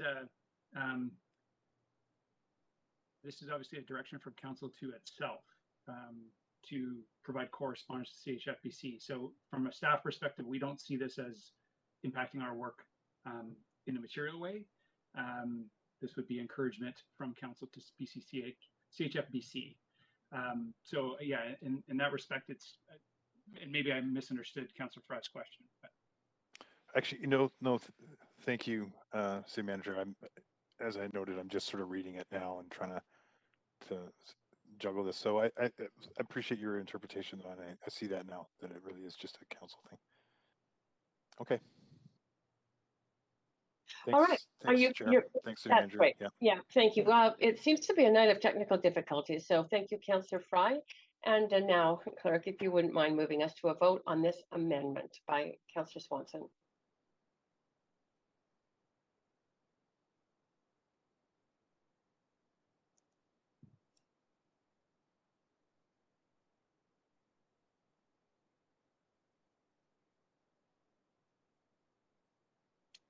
Councillor Dominato.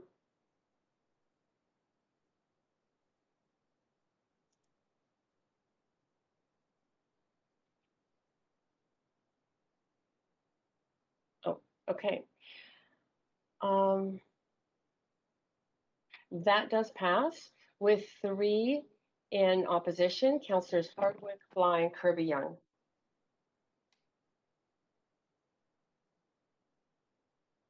Okay.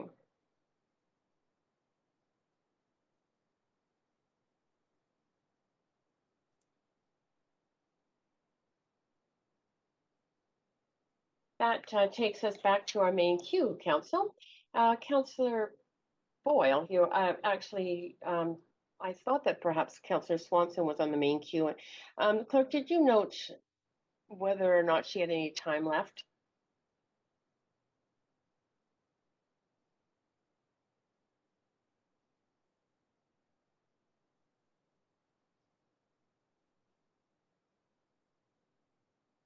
I see the clerk is conferring on that. I did inadvertently remove. Sorry, I had missed your question, Chair Carr. You were looking to see if Councillor Swanson still had time? That's right, because I did inadvertently remove her from the Okay. list. Thank Yes, you. she has a total of 2 minutes used. Okay. If you could put her on, she should be on before Councillor Boyle and Councillor Kirby-Young because she was the last to move an amendment. I'm sorry about that. That's okay. I'll go later.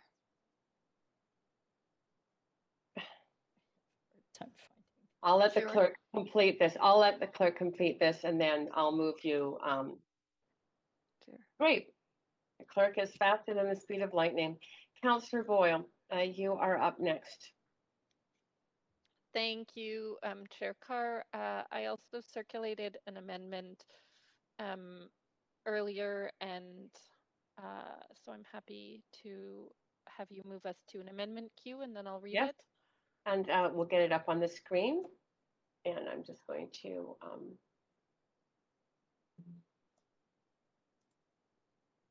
Great. So it just says that staff report back to council with options for further investment or other support to the co-op housing sector that could deepen affordability for lower income co-op members and or enable the creation of new co-op housing units across the city, recognizing the importance of co-op housing in Vancouver. We know that there are a number of tools that we have in our toolbox to be able to support the sector. Well, I hope that some of the lease payments from existing co-ops can help build new co-ops. I also don't think we need to just be stuck in that sort of circular process. We have many tools in terms of investments, but also in terms of zoning and beyond that we can use to support the expansion of the co-op sector. And we heard really clearly how much it means to people who are already there. We know how many people are on lists to get into the sector. And so I'd hope in line with all of the work that we're doing on these leases, which is incredibly important, that we also look beyond that as well, in line with that commitment to expand these types of opportunities to so many more people. And again, I think the importance of this work was emphasized by so many folks yesterday. So I will just leave it at that. Great. Thank you, Councillor Boyle. I do not see anyone else. Oh, there we go. We do have Councillor Kirby-Young to the amendment. Yeah, thanks. I'm going to ask a similar question that Councillor Boyle often asks through you to staff if I can, which is, can you reaffirm some of the work that's already being done? I understood that in the Housing Vancouver review and the Vancouver plan that there was already work to look at additional more affordable housing types, including co-op and others. And I believe that there was even an amendment made by Councillor Boyle on a motion by Councillor Dominato that the mayor amended significantly to include co-op as part of that. So I could cite a number of different examples, but through that, has council not already given direction or staff not already working on looking at co-ops as part of our housing mix in terms of affordable options? City manager? Actually, it's through me. So you're asking me to, on a point of information, and I will direct your question to the city manager.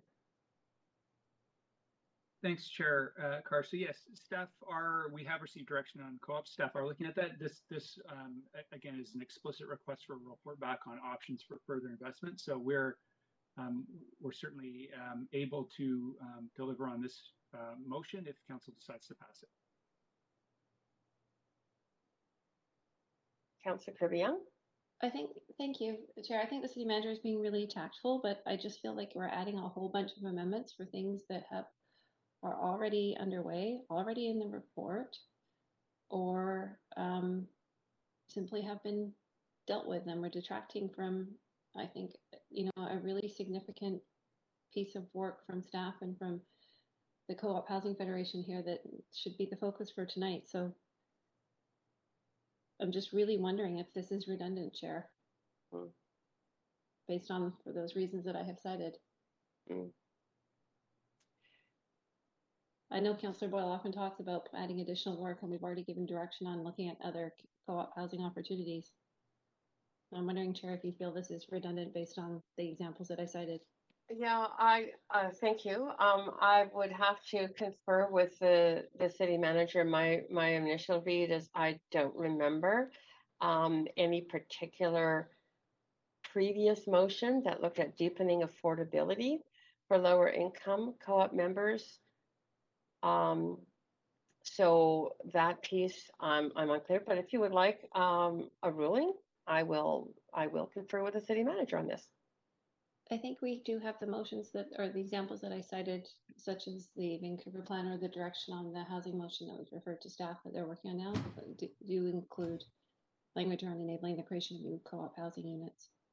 I think the creation of new co-op housing units, you may be right on. I'm happy to take a moment and confer with the city manager to affirm whether or not this is work. So are you, I'm sorry, is this an actual, so are you calling a point of order on this and asking for? Pursuant to section 8.7, that conflicts with, presents substantially the same question as motions council has previously decided? Yes. Okay. Fine, we'll take the time to take a little break anyway. We'll take it's 7:54. Why don't we come back at 8 o'clock?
done a search, clerks have just done a search and couldn't find a motion that actually specifically had the same direction in it as this. There was others with other kinds of direction, but nothing exactly the same. But I will ask City Manager to comment on that.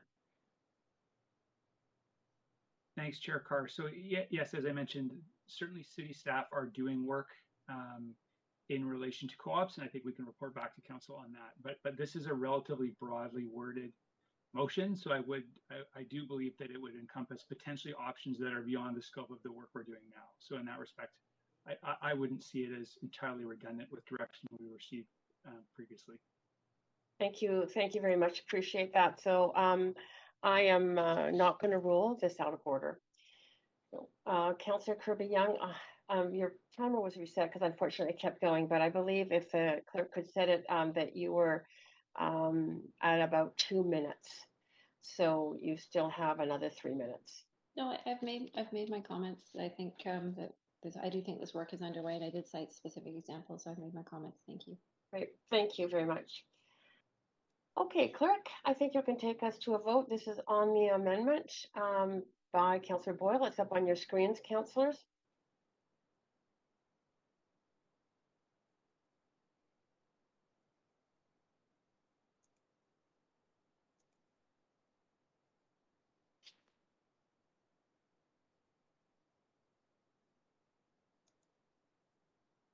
Councillor Swanson, Hardwick, and Kirby-Young, are they present?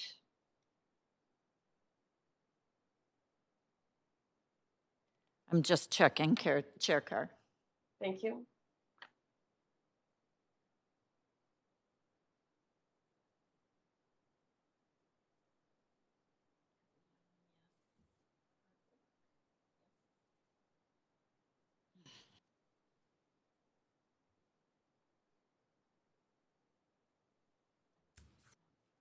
I don't see Councillor Swanson. Councillor Swanson? Yes.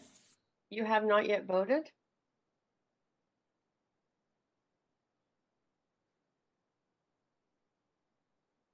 We will try calling her, Chair Carr.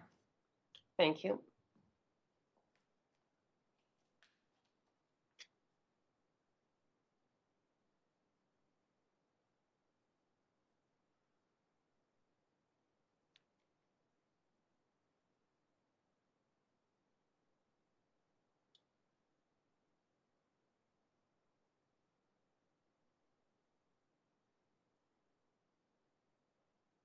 Okay, that does pass unanimously. So we are back to the main queue now. Councillor Boyle, you still have quite a lot of time. Councillor Boyle? Yes, maybe I will say a few things on the motion now while I'm on the list, which is to say, I know we have all reiterated this, but really want to recognize the huge amount of work that's gotten us to this point from city staff, from the CHFBC team, and from co-op members and residents. The stories we heard yesterday were incredibly moving, and they really highlighted what an important form of housing co-op housing is in Vancouver. It means the world to current co-op members, as we heard, and there are so many more Vancouver residents hoping to get into co-ops, so many more that in fact many co-ops, as council's heard before, have had to close their waiting lists because the interest so far exceeds the space. I've been thinking back to local playwright Marcus Yusuf's words to council a couple months ago, that so many of the arts and culture workers he knows across the city who have been able to remain in Vancouver are still here because they live in co-ops. They're still able to do the arts and culture work that makes our city so vibrant because they live in co-ops. This is a successful and meaningful and affordable form of housing. It's community-oriented, deeply community-oriented. It's what we need and so much more of it. So I've put a lot of thought and time into this least question since being elected because it matters so much to me and to so many people. this has been a stressful week for so many people and a stressful process. But I am very glad to see us move forward in a way that will both protect and support current co-op members and also will work on expanding co-op housing so that even more people can move into co-ops in the coming years. And I hope the steps that we need to take. I was glad to see council support my amendment. I hope some of those more courageous moves through zoning, through further investments are steps that we take as well, because as we've heard so loud and clear this week, this is housing people need, and it's housing that is enriching lives and communities across the city. And I will leave it there. Thanks, Chair Carr. Thank you, Councillor Boyle. And Councillor Swanson to the amended motion. Yeah, I have another, my last, fortunately, amendment. This is the one called about redevelopment.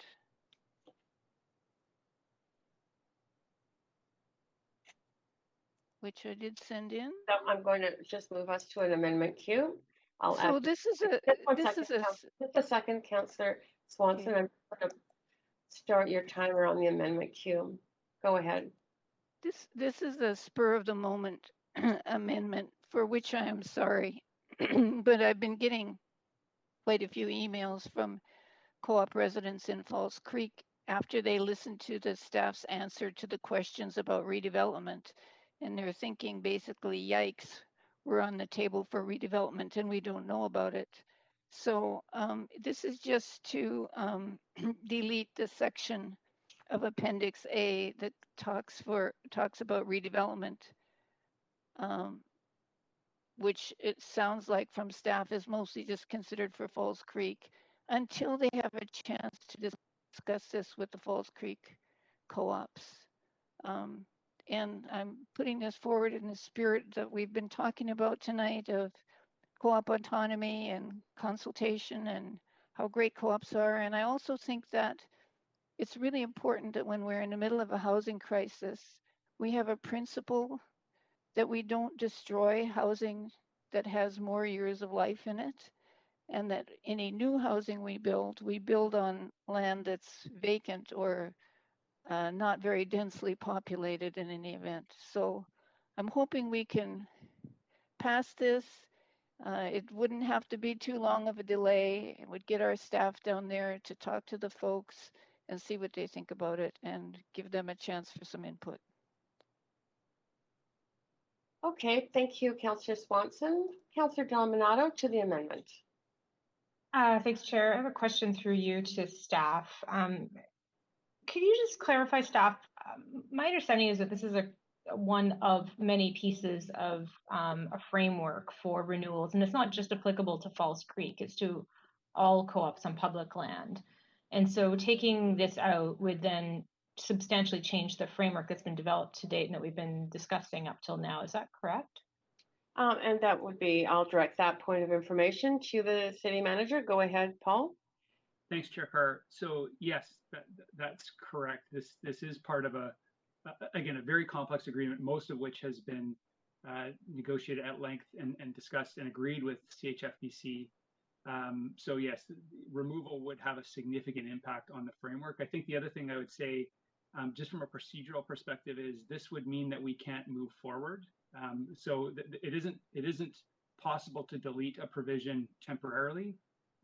This would hold up the renegotiation of leases pending the discussion that's contemplated, and then we would have to come back to council essentially to repeat this process and to get a decision. So that's how we interpret the amendment from a procedural standpoint. Okay. Thank you for that. I think on that basis, I'm not going to support the amendment. It's coming at a very late hour, and I don't think we're able to give it really due consideration, particularly as my understanding is that this has been negotiated, as you said, with CHFBC, and there's a thoughtful process around whether there would be redevelopment. It's not imminent that there'll be redevelopment left, right, and center with co-ops, and maybe there's some fear, and I want to recognize and acknowledge that. But there's been a lot of work put into this, and as it is, we've already made some changes as a council, but I don't think this is one that we need to be embarking on today. And I certainly would not want to see this not go ahead after the many years of labor putting into a really thoughtful framework, and particularly thoughtful, including engagement of council and the members who came and spoke over the last number of days, to hold it up and to not have it go forward. And I thought that was the desire of the co-ops and the CHF at BC, was to see this resolved by the end of July. So I personally, I can't support it at this time. Great, thank you, Councillor Dominato. Councillor Fry to this amendment. Yeah, I won't be supporting this amendment either. I appreciate that there is a lot of anxiety around the future of South Falls Creek, but that is a separate and parallel process. What we're discussing today really is this methodology that's going to inform co-op renewals in the city of Vancouver, and I think that's an important conversation. And we have clearly deviated from the course of action that staff had presented to us and thrown a bit of a curveball. And I think that adding on top, this is a curveball on top of a curveball, and I don't know what that even looks like, but I think it's probably a bad idea, and that we should allow that process to unfold. And it's not written in stone yet, so I think there's plenty of opportunity for conversations that are ongoing with our staff, with South Falls Creek, to contemplate how this direction that we're setting with the overall methodology can inform future directions. So I'm going to vote no on this. Thank you, Councillor Fry. Mayor Stewart to the amendment. Yeah, thanks. I appreciate Councillor Swanson's intent here, but I'm just thinking about my next discussion with the federal housing minister. And for example, the $1 billion that Toronto landed for their co-ops was both refurbishment and new development. So new units are high on the federal government's list. So I would hate to send a signal that that's not on our list. And I think removing this appendix would do that. So I will be voting against this, although I appreciate the intent by Councillor Swanson. Thanks, Mayor Stewart. Councillor Kirby-Young to this amendment.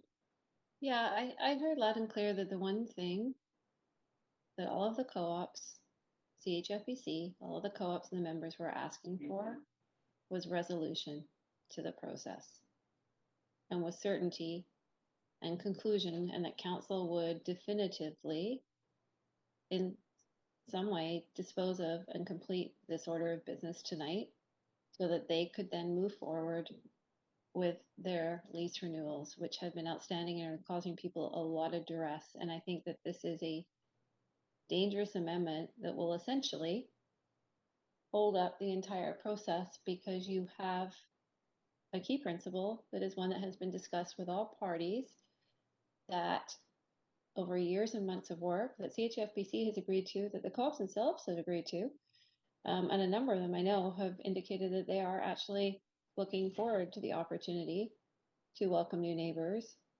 and you're changing the rules of engagement at the last minute, and I can't support something that's not going to give people that certainty so they can actually get a decent amount of sleep because they know that they're going to get their lease renewed. That's really, at the end of the day, what we're trying to do here, is give people some of that certainty. And so for that reason, and as some of my colleagues have stated, I will not be supporting it. Thank you. Thank you, Councillor Kirby-Young. Clerk, we don't have any other speakers on the list, so if you could move us to a vote on this amendment by Councillor Swanson.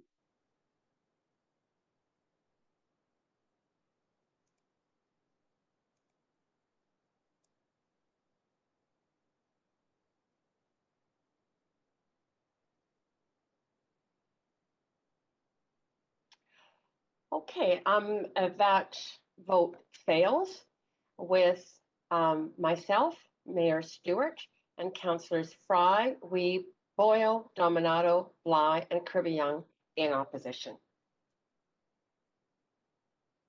Okay, we are now back to the main queue again. And Councillor Swanson, do you have anything to add? Councillor Swanson?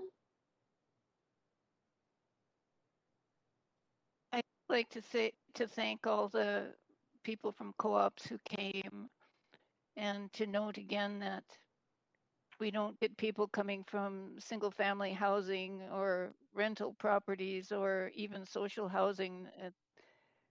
glowing about how great it is to live in those places. And I'm hoping that we can use some of the money from this to, well, hoping we can get more federal, provincial money for co-ops, and maybe use some of the money was in one of the amendments to put some more of co-op money into co-ops. And it would be nice if we could get some sort of policy for more co-ops in the Broadway and the Vancouver plans. And living in a co-op, I know it's a really great way to live. And yeah, so just thanks to all the speakers who came, and please don't give up pushing for co-ops. I hope we can get a lot more of them and increase the amount of non-market housing across the city, and maybe that will help bring down the price of market housing, as well as be nice places for everyone to live. And thanks to the staff for all their work too. Thanks, Councillor Swanson. Councillor Fry, to the amended motion. Yeah, Chair, I sent in a second amendment, hoping to keep it. I'm moving us to Amendment Q. I'll put you on. Hoping to keep it pretty brief insofar as it's really, and I guess if it's pulled up on the screen, it's really taking this methodology that we're approving tonight and just allowing it to inform how the City of Vancouver can support the growth and viability of the co-op sector, and informing it as a part of our actual and aspirational housing continuum by including it in Housing Vancouver, the Vancouver Plan, and our healthy city strategies. Because what we heard from speakers, and even in some of the reporting and recommendations, was that we were contemplating how even revenues from co-op land leases and stuff could go into other housing forms and affordable and supportive housing. And I think that it's important to include kind of this work that's been done and this work that's been done with the co-op housing sector and the input from the community and of course the work of staff, and help that inform our future aspirational goals and plans that we have working on. Okay.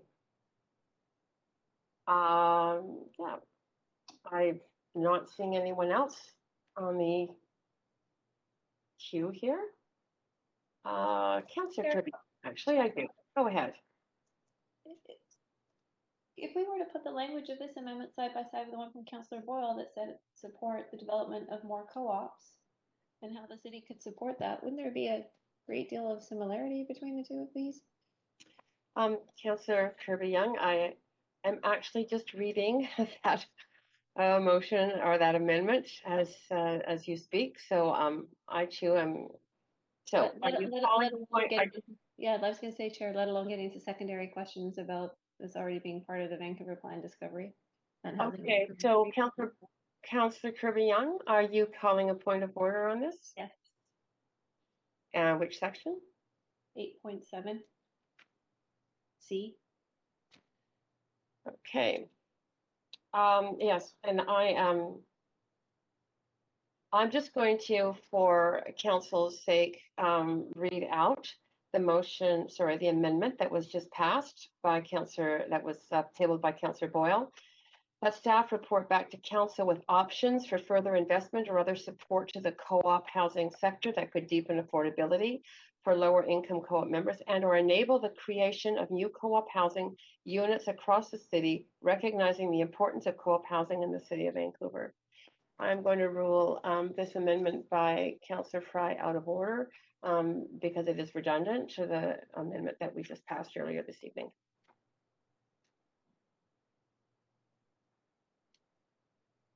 Okay, I'm back to main queue. Councillor Fry? I don't believe that was redundant, but that's fine. It's been a long day. So I will just speak more generally to just the substantial work that's gone into getting us here, and in appreciation of everybody on council who have listened and understood and recognized the incredible amount of passion that folks have come and spoken to the importance of their communities, the incredible amount of work that our staff have done to get us to this point. The fact that this is work that has been hanging over. This is an uncertainty that has been hanging over a lot of co-ops in our city for a great number of years, and this is a moment where we've actually come together to really, I think, make a meaningful commitment to those communities that has really, I think we heard the anxiety, and it's easy to sort of look at this as just a housing form or city land, and what is the valuation of that city land and what can we get on that city land, and really what we heard loud and clear is that these are homes. These aren't just housing units. These are homes. These are communities, and they're incredibly rich communities. And I do hope that despite this amendment that was just ruled out of order, that this is a methodology that will inform, how we incorporate co-ops into our future planning exercises. And I think that this is a really great signal, and I'm incredibly proud of the work that, especially this council coming across party lines to really kind of come together on something of such a fundamental sort of value proposition for the city of Vancouver. I think it's really fantastic, and I'm grateful to be a part of it, and I'm really grateful for our staff and for the folks who are going to benefit in the communities that will flourish as a result of this decision tonight. Thank you, Councillor Fry. And Councillor Dominato, to the amended motion.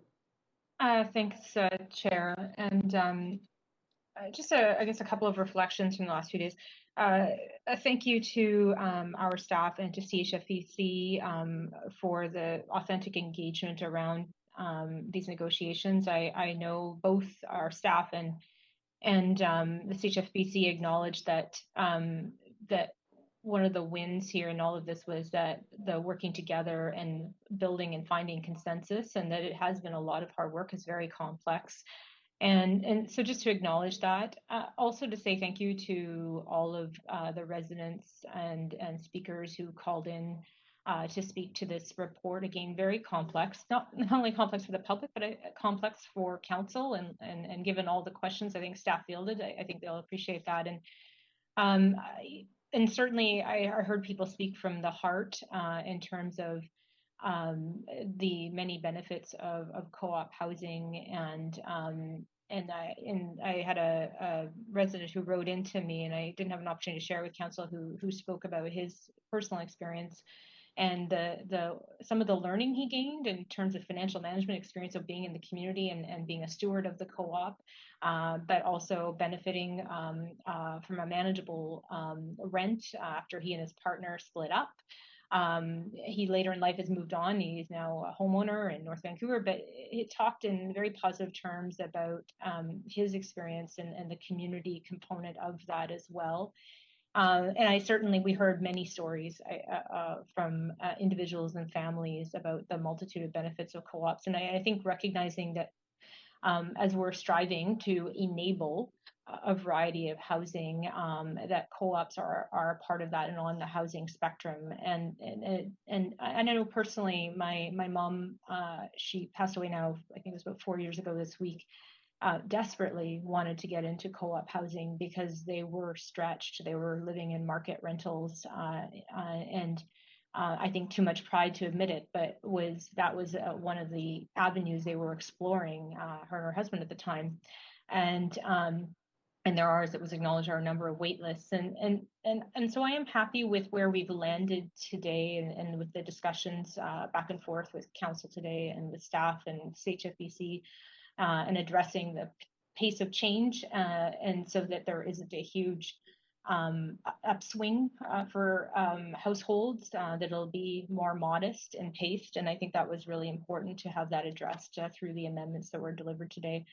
So I do think to the amendments that were raised by Councillors Boyle and Councillor Fry, that yes, we certainly should be looking at how this model is a success and how to replicate it in the city. And so just to acknowledge that it's not just about this framework but of renewals, but looking to the future and what we can do to provide more choices and affordable housing for residents, both those who are here living today and those in the future. So, and that is it for your time. Thank you. Right, thank you. Councillor Kirby-Young. Yeah, thank you. I think that this is a case when we have to do what I think fulfill our number one responsibility, and that's often listening.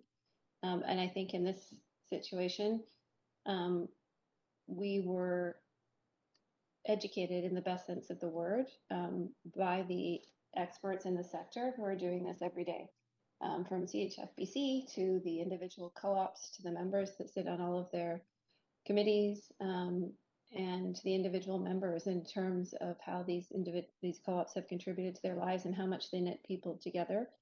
There's a lot of conversation and discussion, and rightly so, in the legwork that's been done. And I appreciate it's really difficult file, and I appreciate the legwork by staff. And a lot of that isn't by necessity financial, in terms of trying to quantify and ensure that we as a council are balancing what is fair in terms of use of city resources, in this case land, and that we are also supporting the creation of affordable housing, but ultimately what you're creating is community through that. And I think that we really, I really appreciate everybody that came and shared their stories and their personal stories really generously. And we heard from everybody, from single moms and artists, and the woman who was widowed and said, or divorced and left penniless, about how their lives would have been really, really different if they hadn't had the benefit and the opportunity of ending up in a co-op. And it caused me to kind of reflect and think about that. And one speaker said that they would imagine that people on council came from diverse backgrounds and roots and that might understand, appreciate that, but they didn't necessarily know. And so I sort of thought about one of my personal experiences is that my nana in the UK, which is where I was born, lived in council housing, and which is very similar, right? It's for non-market housing for people that simply can't afford to rent. And it was modest, a townhouse, and she lived in a modest small town in the UK, and she worked in a shoe factory to try to support her family and her 4 kids as a single parent. And I remember going to visit her, and you had to put coins and shillings into the fireplace to turn the heat on, and she would save them to see how many she could afford, to how many bars that she could put on to heat. Anyhow, she saved. I went to visit her once, and she saved those up so that we would have heat when I was there, when I was visiting her. Anyway, a lot of other really fun and interesting stories. She lost a thumb working in the shoe factory in the UK, and she would supplement her income, because she was quite a knitter, by having a knitting machine, and she would knit for all the kids that lived in the council housing in the neighborhood around her. And that's how she was able to sort of afford some money, and then she was able to buy a plane ticket and come to visit us.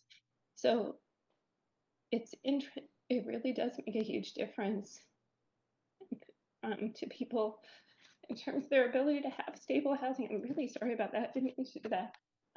But I think that having seen that and how precarious housing is, which is an experience that I also had when my mom became a single mom with 3 relatively young kids.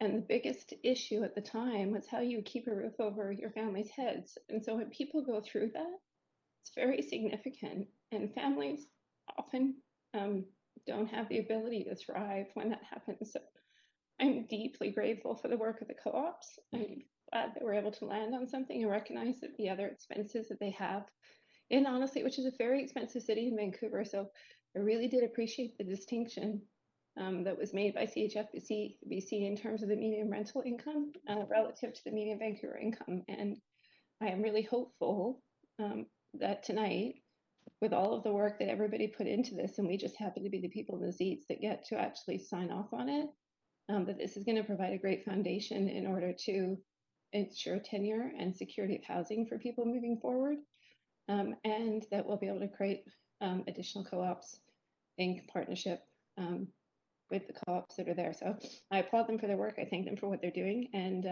I'll leave it there. Thank you. Thank you, Councillor Kirby-Young. Mayor Stewart, to the amended motion. Yeah, thanks very much, Chair Carr. I was having a conversation. I've been working on co-ops for a very long time, and one I was working on in Burnaby actually had a lease on non-city land, and the lease expired, and now that co-op is being offered to the market for highest and best use. So this is a really important thing that we're doing here. Co-ops are not growing; they're under threat, and I think that this is extremely exciting that we're able to, I hope, pass, which it sounds like it is, a historic framework to renew leases on 57 co-ops on city lands, and that's almost 4,000 homes. And these aren't 4,000 homes that people move into. These are communities that are in place now that are the heart of our city. So I think this is a great thing we're doing, and it's something that has been going on for years and years and years. So I think this framework, what we've come up with here, what we've worked with co-ops to do, will lead to now leases being signed, not just the leases that are due, but the leases that are the future leases. So co-ops, I think, will come now and sign well before their due date, so we can, again, with leases signed with the city and everything secure, then of course we have all kinds of ability to go and not only get investments, mortgages, but also more funding from the federal and provincial governments. And they're keen to do this work, from what I'm told. So this is, I think, a really exciting, uplifting evening. It's all, it's hard to listen to because you're going through the weeds of financial here and there and details. However, I don't think council or anybody involved in this has lost sense of the larger picture, which is to provide homes, keep homes for communities in the city, but with the hope that we can have more and more people living in co-ops in this sector, perhaps bringing in a new golden age for co-ops, and Vancouver leading the way for the rest of the country. So thanks everybody for all your work on this. I know it's tough, and it's especially at the end of a very long July, halfway through a very, very long year. But I just wanted to thank everybody that's put really all their effort into this and come up with something that I think we can all be proud of. So thanks again, and looking forward to a positive vote on this. Thanks, Mayor Stewart. And Councillor Bly. Thank you very much, Chair. I just wanted to state that I will be voting in support of where we've landed tonight. And I'm doing that with the intent of acknowledging that co-ops are an excellent form of housing, and they wouldn't exist without all those that participate in their co-op day to day. I think it's a form of housing that we should, as the mayor just said, continue to support, but not just support. Look to see how we can expand it as a type of housing and enable more of that, more of the community, more of the connection, and the stability of the particular type of housing that co-op provides. And I believe that's what we heard. So I'm really happy to support and thank everybody, CHFBC, the co-op members that came to speak, but also those that wrote for our entire 3 years so far in this term. We've consistently received emails and letters, and our staff, of course, that have done a ton of work to get us to this point. So I'm very happy to support. Thanks. Thank you, Councillor Bly. And that does take us to the end of the speakers list. So Clerk, if you could move us to a vote on the amended motion.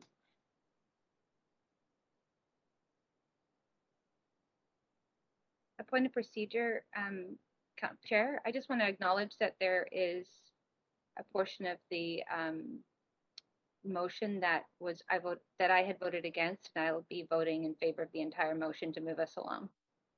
Okay, so you're not going to be not asking to sever, just acknowledging. Right. Thank you. Thank you. Thank you very much for that.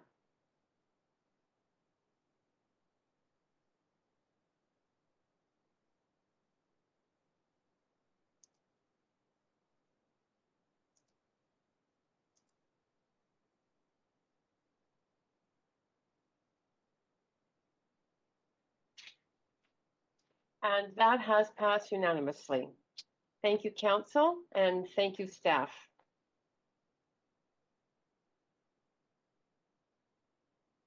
Great. Up there long enough for a few people to take some pictures. Council, we are now moving on to referred items. We have two items. These were referred from the council meeting on July 6th. And just want to remind the speakers that you have 5 minutes to make comments. Should state whether you are in support or opposition of the recommendations. Council members, you have up to 3 minutes to ask questions of speakers. As you know, speakers are under no obligation to respond. We have those two items referred from the council meeting. The first is item 3, which was previously motion B1, keeping the public in the information loop, which was moved and introduced by Councillor Swanson and seconded by Councillor Hardwick. We will move straight to speakers on this. Clerk, if you could let me know if we only have one speaker for this item. Is Nathan Davidovich on the line? Yes, Chair Carr. Great, Nathan Davidovich, if you can hear me.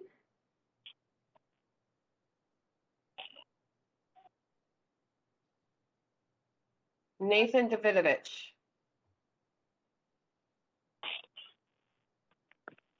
Perhaps he's just having trouble with unmuting, but he is on the line. If you could give us a moment. Yes, I certainly can.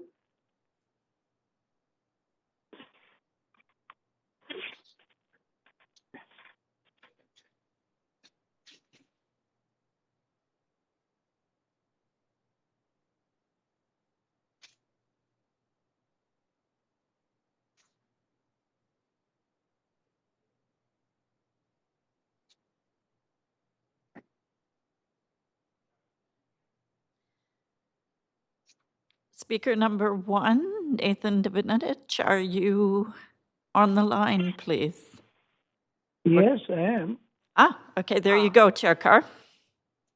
Your magic voice there, Clerk. Nathan, go ahead. You have up to 5 minutes to address council.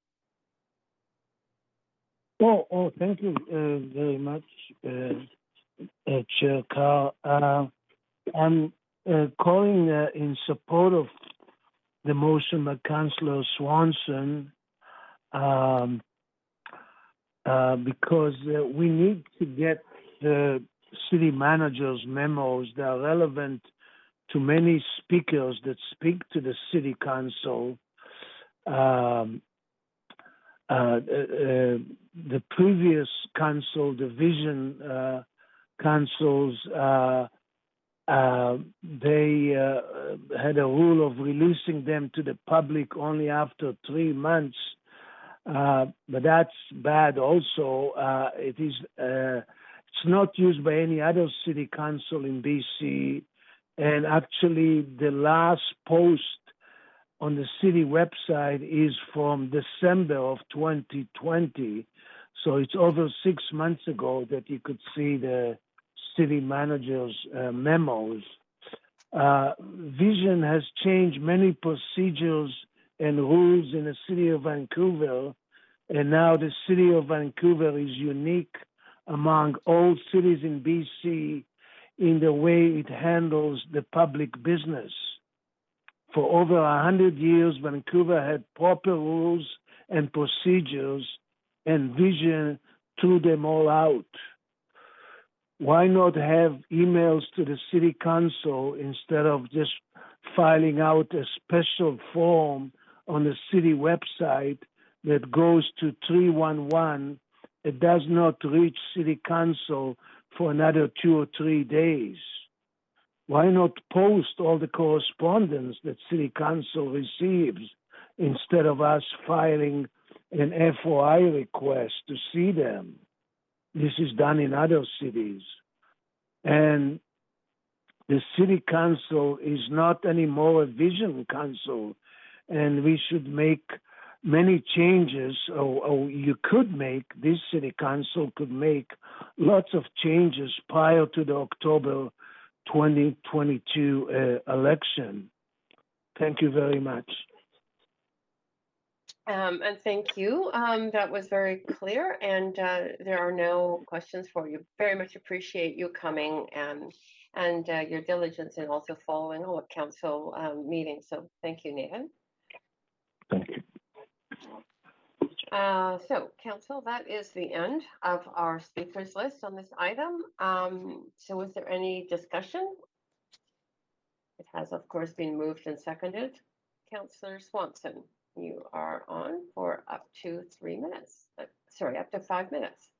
Yeah, Oh, sorry, let me, Councillor Swanson, actually, I have a Councillor Swanson, Dominato, Fry. I haven't yet moved you to a main queue. Clerk, could you just make sure when I get to that main queue, I'll put Councillor Swanson on so she can start right off the bat. I think we're both doing it. I'm going to let you do it, Clerk, so that we're not deleting each other. I think I was too. Oh, all right. Councillor Swanson.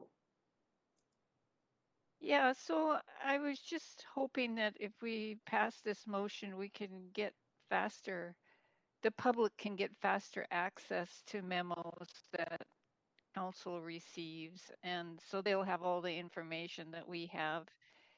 I put one suggestion in here that they be posted with the Thursday media roundups, but there could be other things, like maybe they could be put on the agenda packages that go out every 2 weeks. But the motion says and or report back, so I don't think it's too prescriptive, and I'm just hoping that we can get something out of it so that we can get memos that we get with really good information. Like today, actually, we got a really good memo with all kinds of information about co-ops, but it was confidential. And then later, when the staff answered the questions, they basically said a lot of stuff that was in that confidential memo. But it would have been nice to be able to send that to some of the co-op folks, because it answered some of the questions they had. And to wait 3 months to do that is too late. So yeah, I'm just hoping that this is a motion that can speed up the release of non-confidential, non-in-camera memos that we get in response to council motions. So thanks. Thanks, Councillor Swanson. To the motion, Councillor Dominato.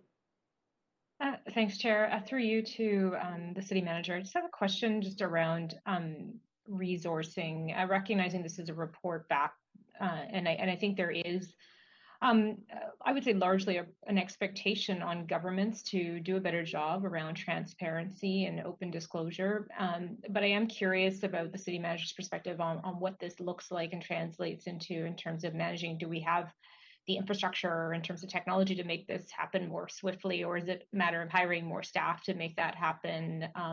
Or would they bring back a report with a series of options and recommendations? I'm just trying to understand that, because in principle, I support the open transparency. It's just whether this is attainable right now to have something delivered like 2 days after we deliberate on decisions on the Thursday. I'm just curious.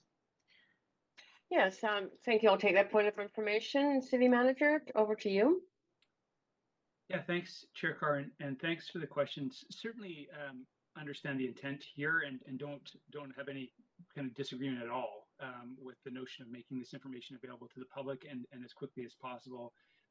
I would say that, yeah, right now we are behind in posting some memos.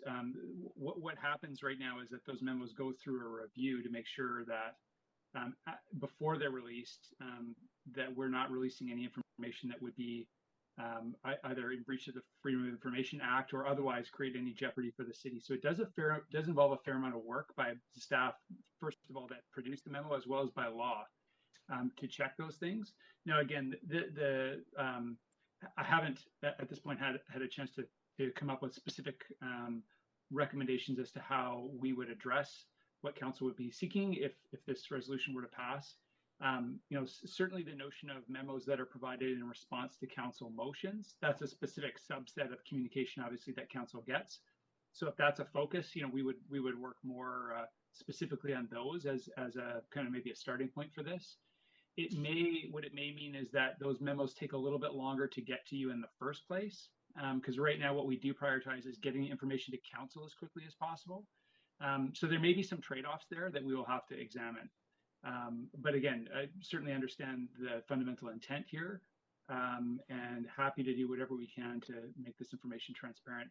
We have, we do make a lot of information in terms of communication with council available to the public. A lot of the communication that you get ultimately is released. I'm not sure that that's necessarily standard practice across municipalities. It's not been my experience of looking at it, but so yeah, happy to take a look at this if that's council's wish. Great. Thank you very much, City Manager. Councillor Dominato? Thanks, Chair. And just in light of the City Manager's response, I'm sending an amendment right now to the resolution. Just to amend the time frame for Q4 2021, in light of the fact staff are already behind right now, and to remove reference to the Thursday media roundups, and just to have staff report back on possible process changes. So I'm circulating that now, and it's just been sent through to the clerks. Okay, yes, yeah, you still have a minute and a half.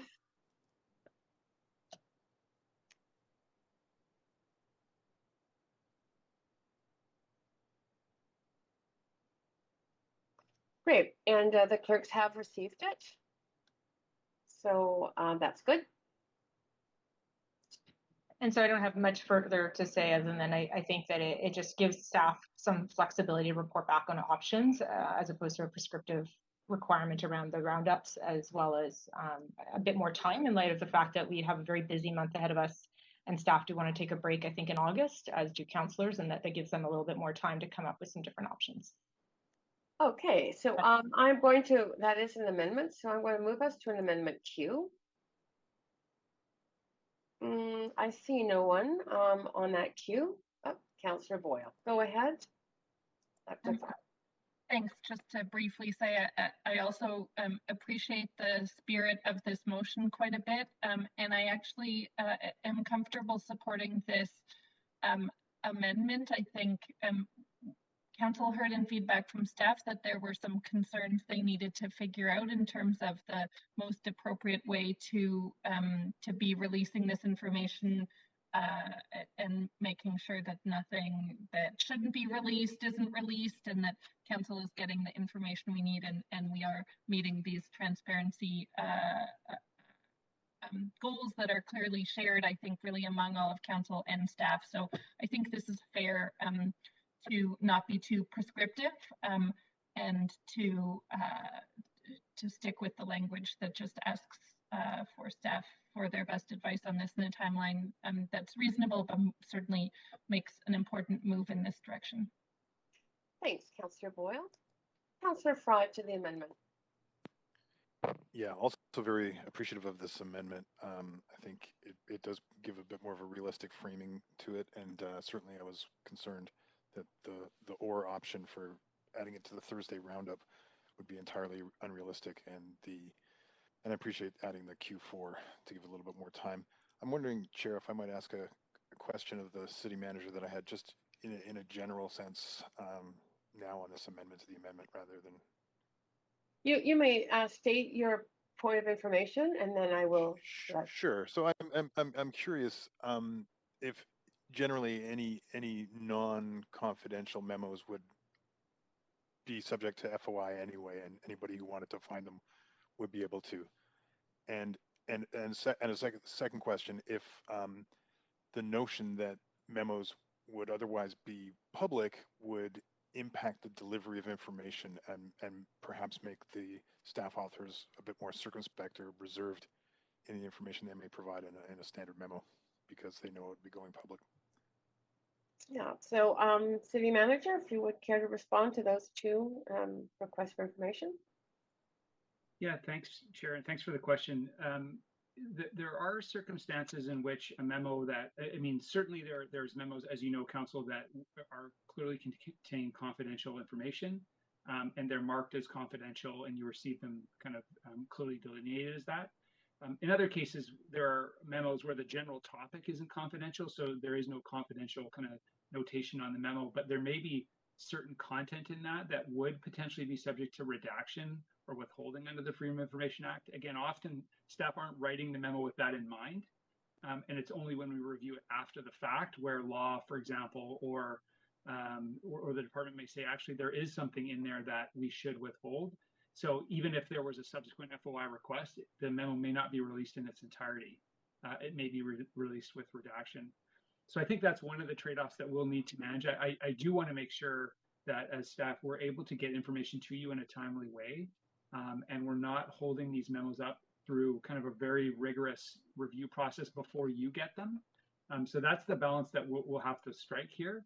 Again, I expect there are some things that we can do, at least with some of these memos, to provide them maybe public access faster. And as I acknowledge, right now we're behind in making some of these memos available, just because in some cases they were actually sitting with me to approve their disclosure. So I'll own that one. We've just, I think, signed off on January and February, so those should be up on our web soon if they're not there now. So yeah, I think there are some trade-offs here, and I think you've raised some really good considerations that we're going to have to work through. But we're certainly happy to do that and come back and make some recommendations on if there are changes, what those might look like. Thanks, City Manager. That's incredibly helpful. And thanks for indulging me there, Chair. I'm happy to support this amended motion. I do think that that we've given staff enough parameters on a report back that they can manage this, and hopefully it won't be too much of a burden. But I do think, as Councillor Swanson alluded at the top, that there's some really excellent information in some of these memos, and would greatly benefit the public and just delivery of information in general. And I think really highlight the excellent work of our staff, because some of these memos are so thorough and knowledgeable, and I think would actually really shine an incredibly positive light on the work that City of Vancouver employees do every day. So I will support this and hope that we can.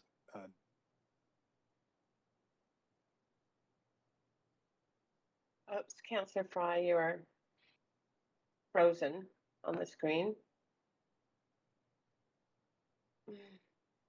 Okay, so I am going to have Clerk, you'll have to contact Councillor Fry, because that was the last speaker on this amendment queue, and I was going to have a move to a vote, but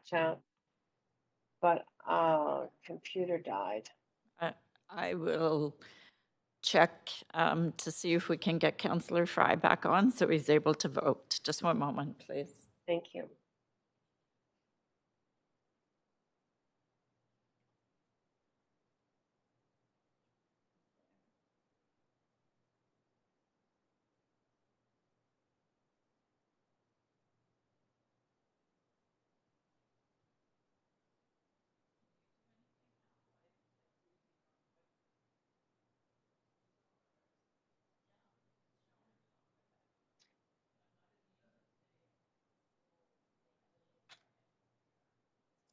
Clerk, I do have a message from Councillor Fry that he is going to try and phone in. He's in favor of the amendment, but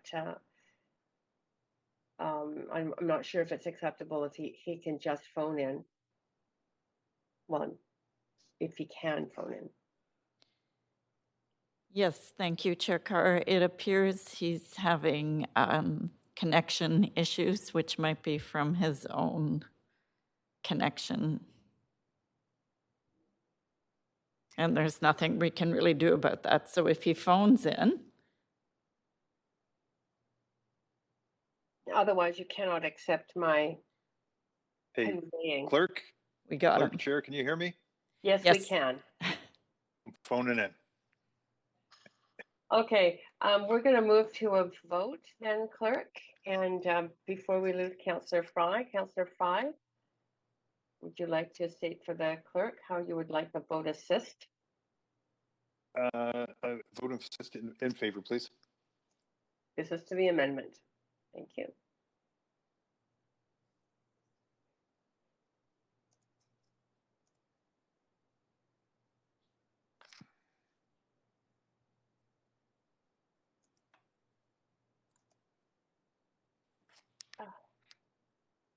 Clerk, I'm going to let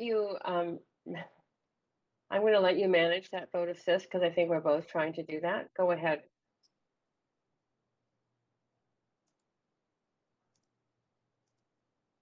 And that is unanimous on that amendment. Thank you, clerks, and thank you, council. Back to the main queue. Councillor Dominato, do you have anything more to add to this? Nothing further, Chair. I did want to just note, because I think it was noted by Councillor DeGenova that she had recused or was going to be marked absent for the last item, but that she intended to come back for this. I don't know if she's back. I just wanted to flag that she had intended to come back for the last two items on our agenda.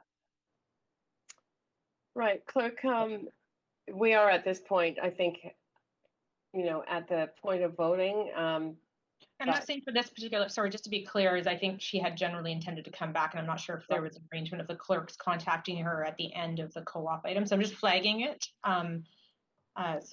Chair Carr, it is the clerk here, and yes, Councillor DeGenova is back, and she did vote on that amendment. Good. I just wanted to make sure that that was addressed. Thank you.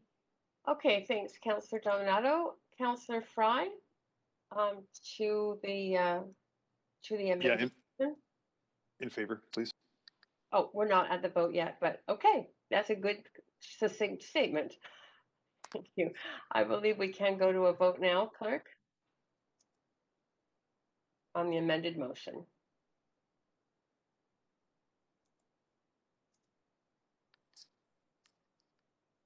Councillor Fry, do you need a vote assist? Oh, I got it now. Oh, great. I think so.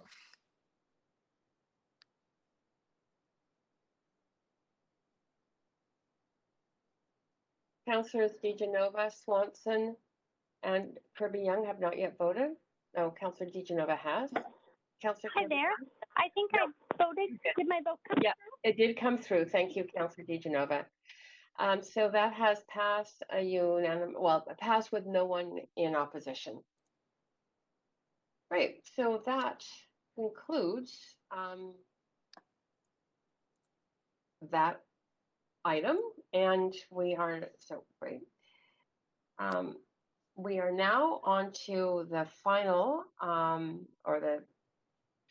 second referred item, and that is item 4, which was previously motion B3, toward reconciliation, renaming Trutch Street, which was moved and introduced by Mayor Stewart, seconded by Councillor DeGenova.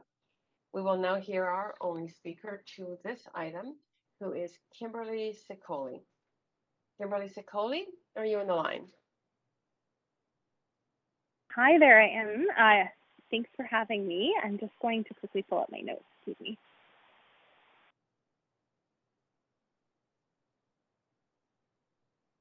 Good. Well, we can hear you Hi there. clearly. Oh, go ahead. Perfect. Okay, thank you.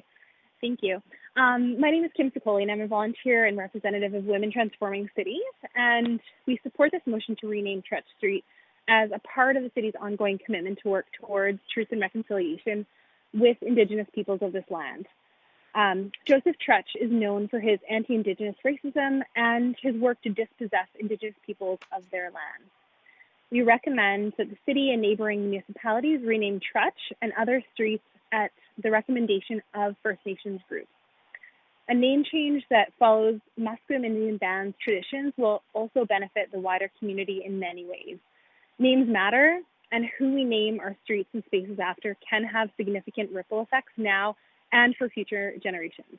They represent our values as a society and are an integral component, when done properly, toward reconciliation with the leadership of First Nations communities. This is not the only street or public space in Vancouver named after someone who promoted colonial, racist, and sexist harm, but we hope this will be precedent-setting for other harmful colonial legacies. And we see the renaming of this street to be a positive step forward, and thank you all for your time. Oh, great. Thank you. And if you would remain on the line, I think that there are questions for you. I'm not sure if it's a holdover from another list, but if you could just be patient for 1 second. Councillor Swanson, are you on the list to ask questions? Councillor Swanson, you may be muted. Holdover. That's a holdover. All right, Councillor Fry, are you on the queue to ask questions? No, it's a holdover. Okay. Mayor Stewart, are you on the list to ask questions? Yeah, thank you so much, Speaker, for calling in this evening and supporting this. I think first step in a new journey or continuing our journey towards reconciliation. I was wondering what you thought. The way we name and rename things here in the city is council asks for advice from a civic naming body, advisory committee. This motion really passes that ability over to Musqueam Council on their request, and then from them to bring a name back to council. That's the thought of this. So it's not only changing the name of the street; it's actually really returning the naming ability to Musqueam Council. Do you think that is also an additional good step to take? Hi, thank you for that question. Yes, absolutely. That would be an integral part of the support for this motion. Okay, thanks so much. And that's all my questions, Chair. Thank you very much, Mayor. And that is it for your questions as well. Thank you so much for coming to speak. Really appreciate the fact that you've tracked this through a number of very long meetings. And have a very good evening. Thank you. Great. And so, Council, we are now at the point of decision, debate and decision. I'll take us to the main queue. And Mayor Stewart, you are up first. Go ahead, up to 5. Thanks so much. Councillor Carr, in answer to your question the other day when I introduced this motion, I think I was unclear in terms of how I saw this meshing with our current practices with the advisory committee. So I have been doing a bit more work. Under section 320 of the charter, it says that council may make bylaws for assigning names to street and changing the names so assigned when deemed necessary. So we do have, of course, this ability to do this within the charter. However, the process we do have, as you rightly pointed out, is through the advisory committee, who gives us suggestions as to what we want to name a street or civic asset. However, the policy on this area is that in unique circumstances, the city can use a name that's not that is not on the list or does not flow through the advisory committee. However, just to make sure we're clear on this and to establish best practice, which I hope this will do, I've asked. This is really a referral back to staff to come up with the best process that we can use. So again, I wasn't clear in my answer to you, and I just wanted to highlight that here. Councillor Kirby-Young also asked if I would talk to the other nations, Tsleil-Waututh and Squamish. I ran out of time on that answer. I have already had fairly in-depth conversations with both Tsleil-Waututh Chief Leah George and Casalan from Squamish. Did inform them of my intent here. Did not bring the motion forward until I had spoken with them. It is, how do we negotiate with three nations that all have the sovereign claim on this land? Well, I guess we just talk, and the indication was they were fine with this, and in fact, would continue to dialogue on it. So I think we're okay to move ahead with this, and part of the motion is that I would continue that discussion, and council would empower me to continue those discussions. So I hope that I've done this correctly. Again, I would call your attention to the very good article that I pointed out in BC Studies that just outlines just how egregious Joseph Crutch has been. And I think, again, we shouldn't, again, it's not about removing people from history. It's about choosing who we celebrate. And this would be a good change, I think. So hope that the council will support this motion. Great, thanks, Mayor Stewart. Councillor Swanson, to the motion, up to 5. Yeah, I just want to say I think this is a great motion. I love the idea of the Musqueam doing the naming themselves, and I hope we can do a lot more of them. That's it. Thanks, Councillor Swanson. Councillor DeGenova to the motion.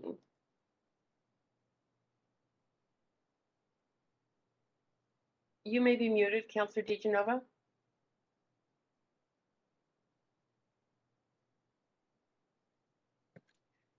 Can you hear me now, Chair? Yes, we can hear you now. Go Okay, ahead. *6 works this time. Thanks. I'm happy to support this motion. I did have a quick point of information, if I may, for the mover of the motion. Yes, go ahead. Thanks. And it's just to follow up actually on a point that was brought up yesterday by another councillor regarding the Civic Asset Naming Committee. And I also am a council liaison to that committee. And I was just wondering, Mayor, if you had at all spoken with the chairs or any members of that committee, because their job is to name civic streets, and we've been through this many times with them. And just as they're moving forward, I've always been able to see that they do really thoughtful consideration and try and consult, but not suggesting they get involved, but considering they are volunteers and, you know, they are an advisory committee, wonder sort of what consultation you'd had with them or plan to have with them in the future on matters like this as we move forward.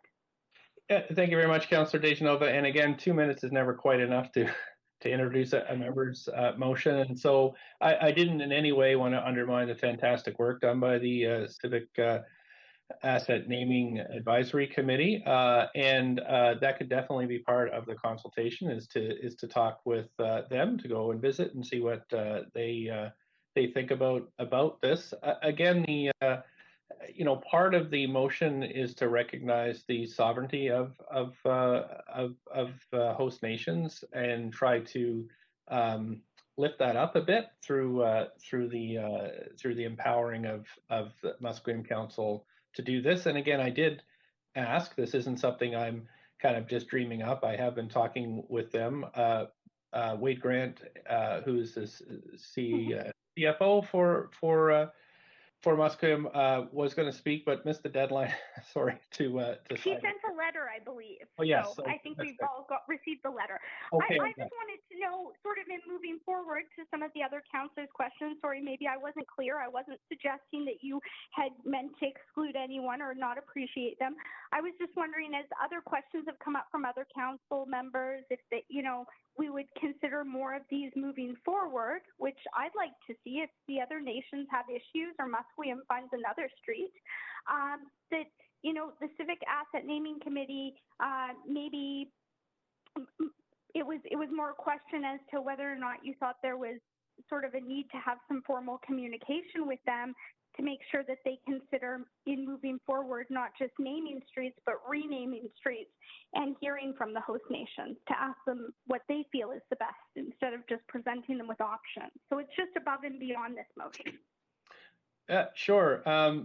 So in this motion, there is, I did say to the leaders of the Slabletooth and Squamish that if they would like me to bring a similar motion, I would do that for council. Those are one-offs though, and I believe you're all right that this process should be identified. I know that there was some adjustment to the policy, I think late in 2018, but I think this actually getting something renamed would show us how this works from tip to tail, and how we could perhaps make this work a little more smoothly. But again, the key is to recognizing the sovereignty of the three host nations. So, yeah, but I'm happy to have any discussions I need to have with anybody to make this work. Thanks. Sorry, I didn't mean to interrupt you. It's a bit hard when I'm not completely on WebEx, but I wanted to say that I fully support the motion, was happy to second it yesterday, and appreciate, that it's a long time to hear from speakers sometimes, but do appreciate the letters that we did receive and the speaker who spoke, and I do support this motion. Appreciate the research that the mayor's office has done on this, and happy to move forward. I mean, I know for some things our staff want more research and consultation time, but sometimes when we don't need that, when there are facts, as there are here, we can just move forward with that. So happy to support this. And thank the mayor for his work on it. Thank you, Councillor DeGenova. Councillor Fry, to the motion. Thanks, Chair. Yeah, I was going to say I'm happy to support this, but I don't know that I'm happy to support this. I certainly do support it wholeheartedly, and I really am grateful to the mayor for bringing this forward. I say I'm not happy to support because I honestly, and I appreciate the mayor's giving the Musqueam space to work on this, and of course the Squamish as well. And I honestly can't imagine how it would feel to see that name and recognize the legacy and the history of it for people who live here and have lived here for time immemorial, and just that must be such an embittering feeling and hurtful and so many things. So I'm glad to see an assertive move by the mayor and hopefully with the support of this council to reconcile that. I suppose if I had one not lament but one sort of thought around this is that I hope that there's an opportunity to also articulate why this name has changed and who Joseph Trutch was, and why we are sort of erasing his name from this place in Vancouver history, because I think it's important to learn from history. And while I've learned a lot through this process and through the mayor's motion and bringing this forward by doing my own research and leading off the mayor's research, I worry that future generations may not have the benefit of that understanding. And I think that we all need to sort of learn from our past to inform our future. And I think that it would be an important articulation, not necessarily a commemoration of the man, but an articulation of why we changed that name and why we're moving forward. So otherwise, 100% super supportive of this. Thank you. Thanks, Councillor Fry. Councillor Bly. Thanks, Chair. Yeah, so I'm speaking in support of this motion as well, and appreciate the opportunity to do my own research as well on the heels of this motion with this particular street name of Trutch, Joseph Trutch. And in conjunction with a conversation I had with one of the past chairs of the Civic Asset Naming Committee, we agreed that although adding more information to history so that people better understand what events occurred and what certain names across the city mean, we also agreed that there are just some names that shouldn't continue to be in the public sphere, and that this might actually be one of them. And so I'm casting my vote in favor today because I am voting to support taking this particular name and changing that name. I also spoke to Wade Grant, who said that it's a reminder of one of the legacies of Joseph Trutch, which was to ensure that the Musqueam received as little land as possible in their settlement with the federal government at that time, and that was sort of a legacy that he was quite proud of. So driving by that every day, Wade pointed out, that is a constant reminder, and sort of part of what we're dealing with in terms of reconciliation is finding ways that we can continue to work together and truly reconcile, and having to drive by a name that sort of reminds one of the injustice many years ago makes that quite difficult. So in these conversations, both with the past chair of Civic Naming Asset Naming Committee and Wade Grant, I feel quite confident that this is the right choice if this was to pass, to rename Trutch Street, and consider others as they come up, and we follow this process through as a council. And they in this way, where we're engaging and we're having conversation and we're learning about history, and we're really looking at this as opposed to sort of a blanket everything needs to change, really looking at the nuance of each historical story and name that goes with that, and making a decision as to whether or not that ought to continue in the public sphere. And so, like I said, I support this one no longer being in the public sphere. Thank you. Thanks, Councillor Bly. And Councillor Weep. I'll also be supportive. I think one of the important things we need to do is recognize our dark history here in Vancouver, and a great example of that was the Harry Stevens building, which I met people that worked in it, and we had a conversation about the Komagata Maru, and his role in how that went down. And as we did a beautiful mural with Musqueam artists and South Asian artists to tell that story, we actually contacted the granddaughter of Harry Stevens and brought her down to be involved. And I think part of this truth telling and talk about reconciliation will be, how do we tell this story and how do we make sure that people really understand what has happened, what is our dark history, and how we can better move forward together. So I look forward to hearing what names come forward, how we continue to showcase the languages of the Halkminum and Squamish people here on the City of Vancouver. And I think this is just the start of a beautiful process. Thank you. Great. Thank you, Councillor Weeb. And that is it for Councillors' comments. So, Clerk, if you could take us to the vote, please.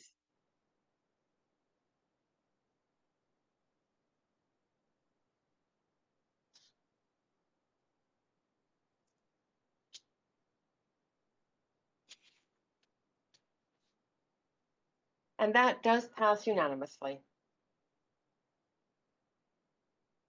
Great. So, Council, the standing committee portion of this meeting is now complete. And thank you all for your patience, diligence, and participation, vibrant participation. We will now convene in Council with Mayor Stewart as chair to deal with the recommendations and actions from today's committee meeting. Thanks very much, Council. We're going to reconvene in Council to deal with the recommendations and actions from the Standing Committee. Deputy City Clerk, can we have the roll call, please? Yes, Mayor Stewart in the chair. Councillor Carr. Here. Councillor DiGenova. Present. Councillor Fry. Present. Councillor Swanson.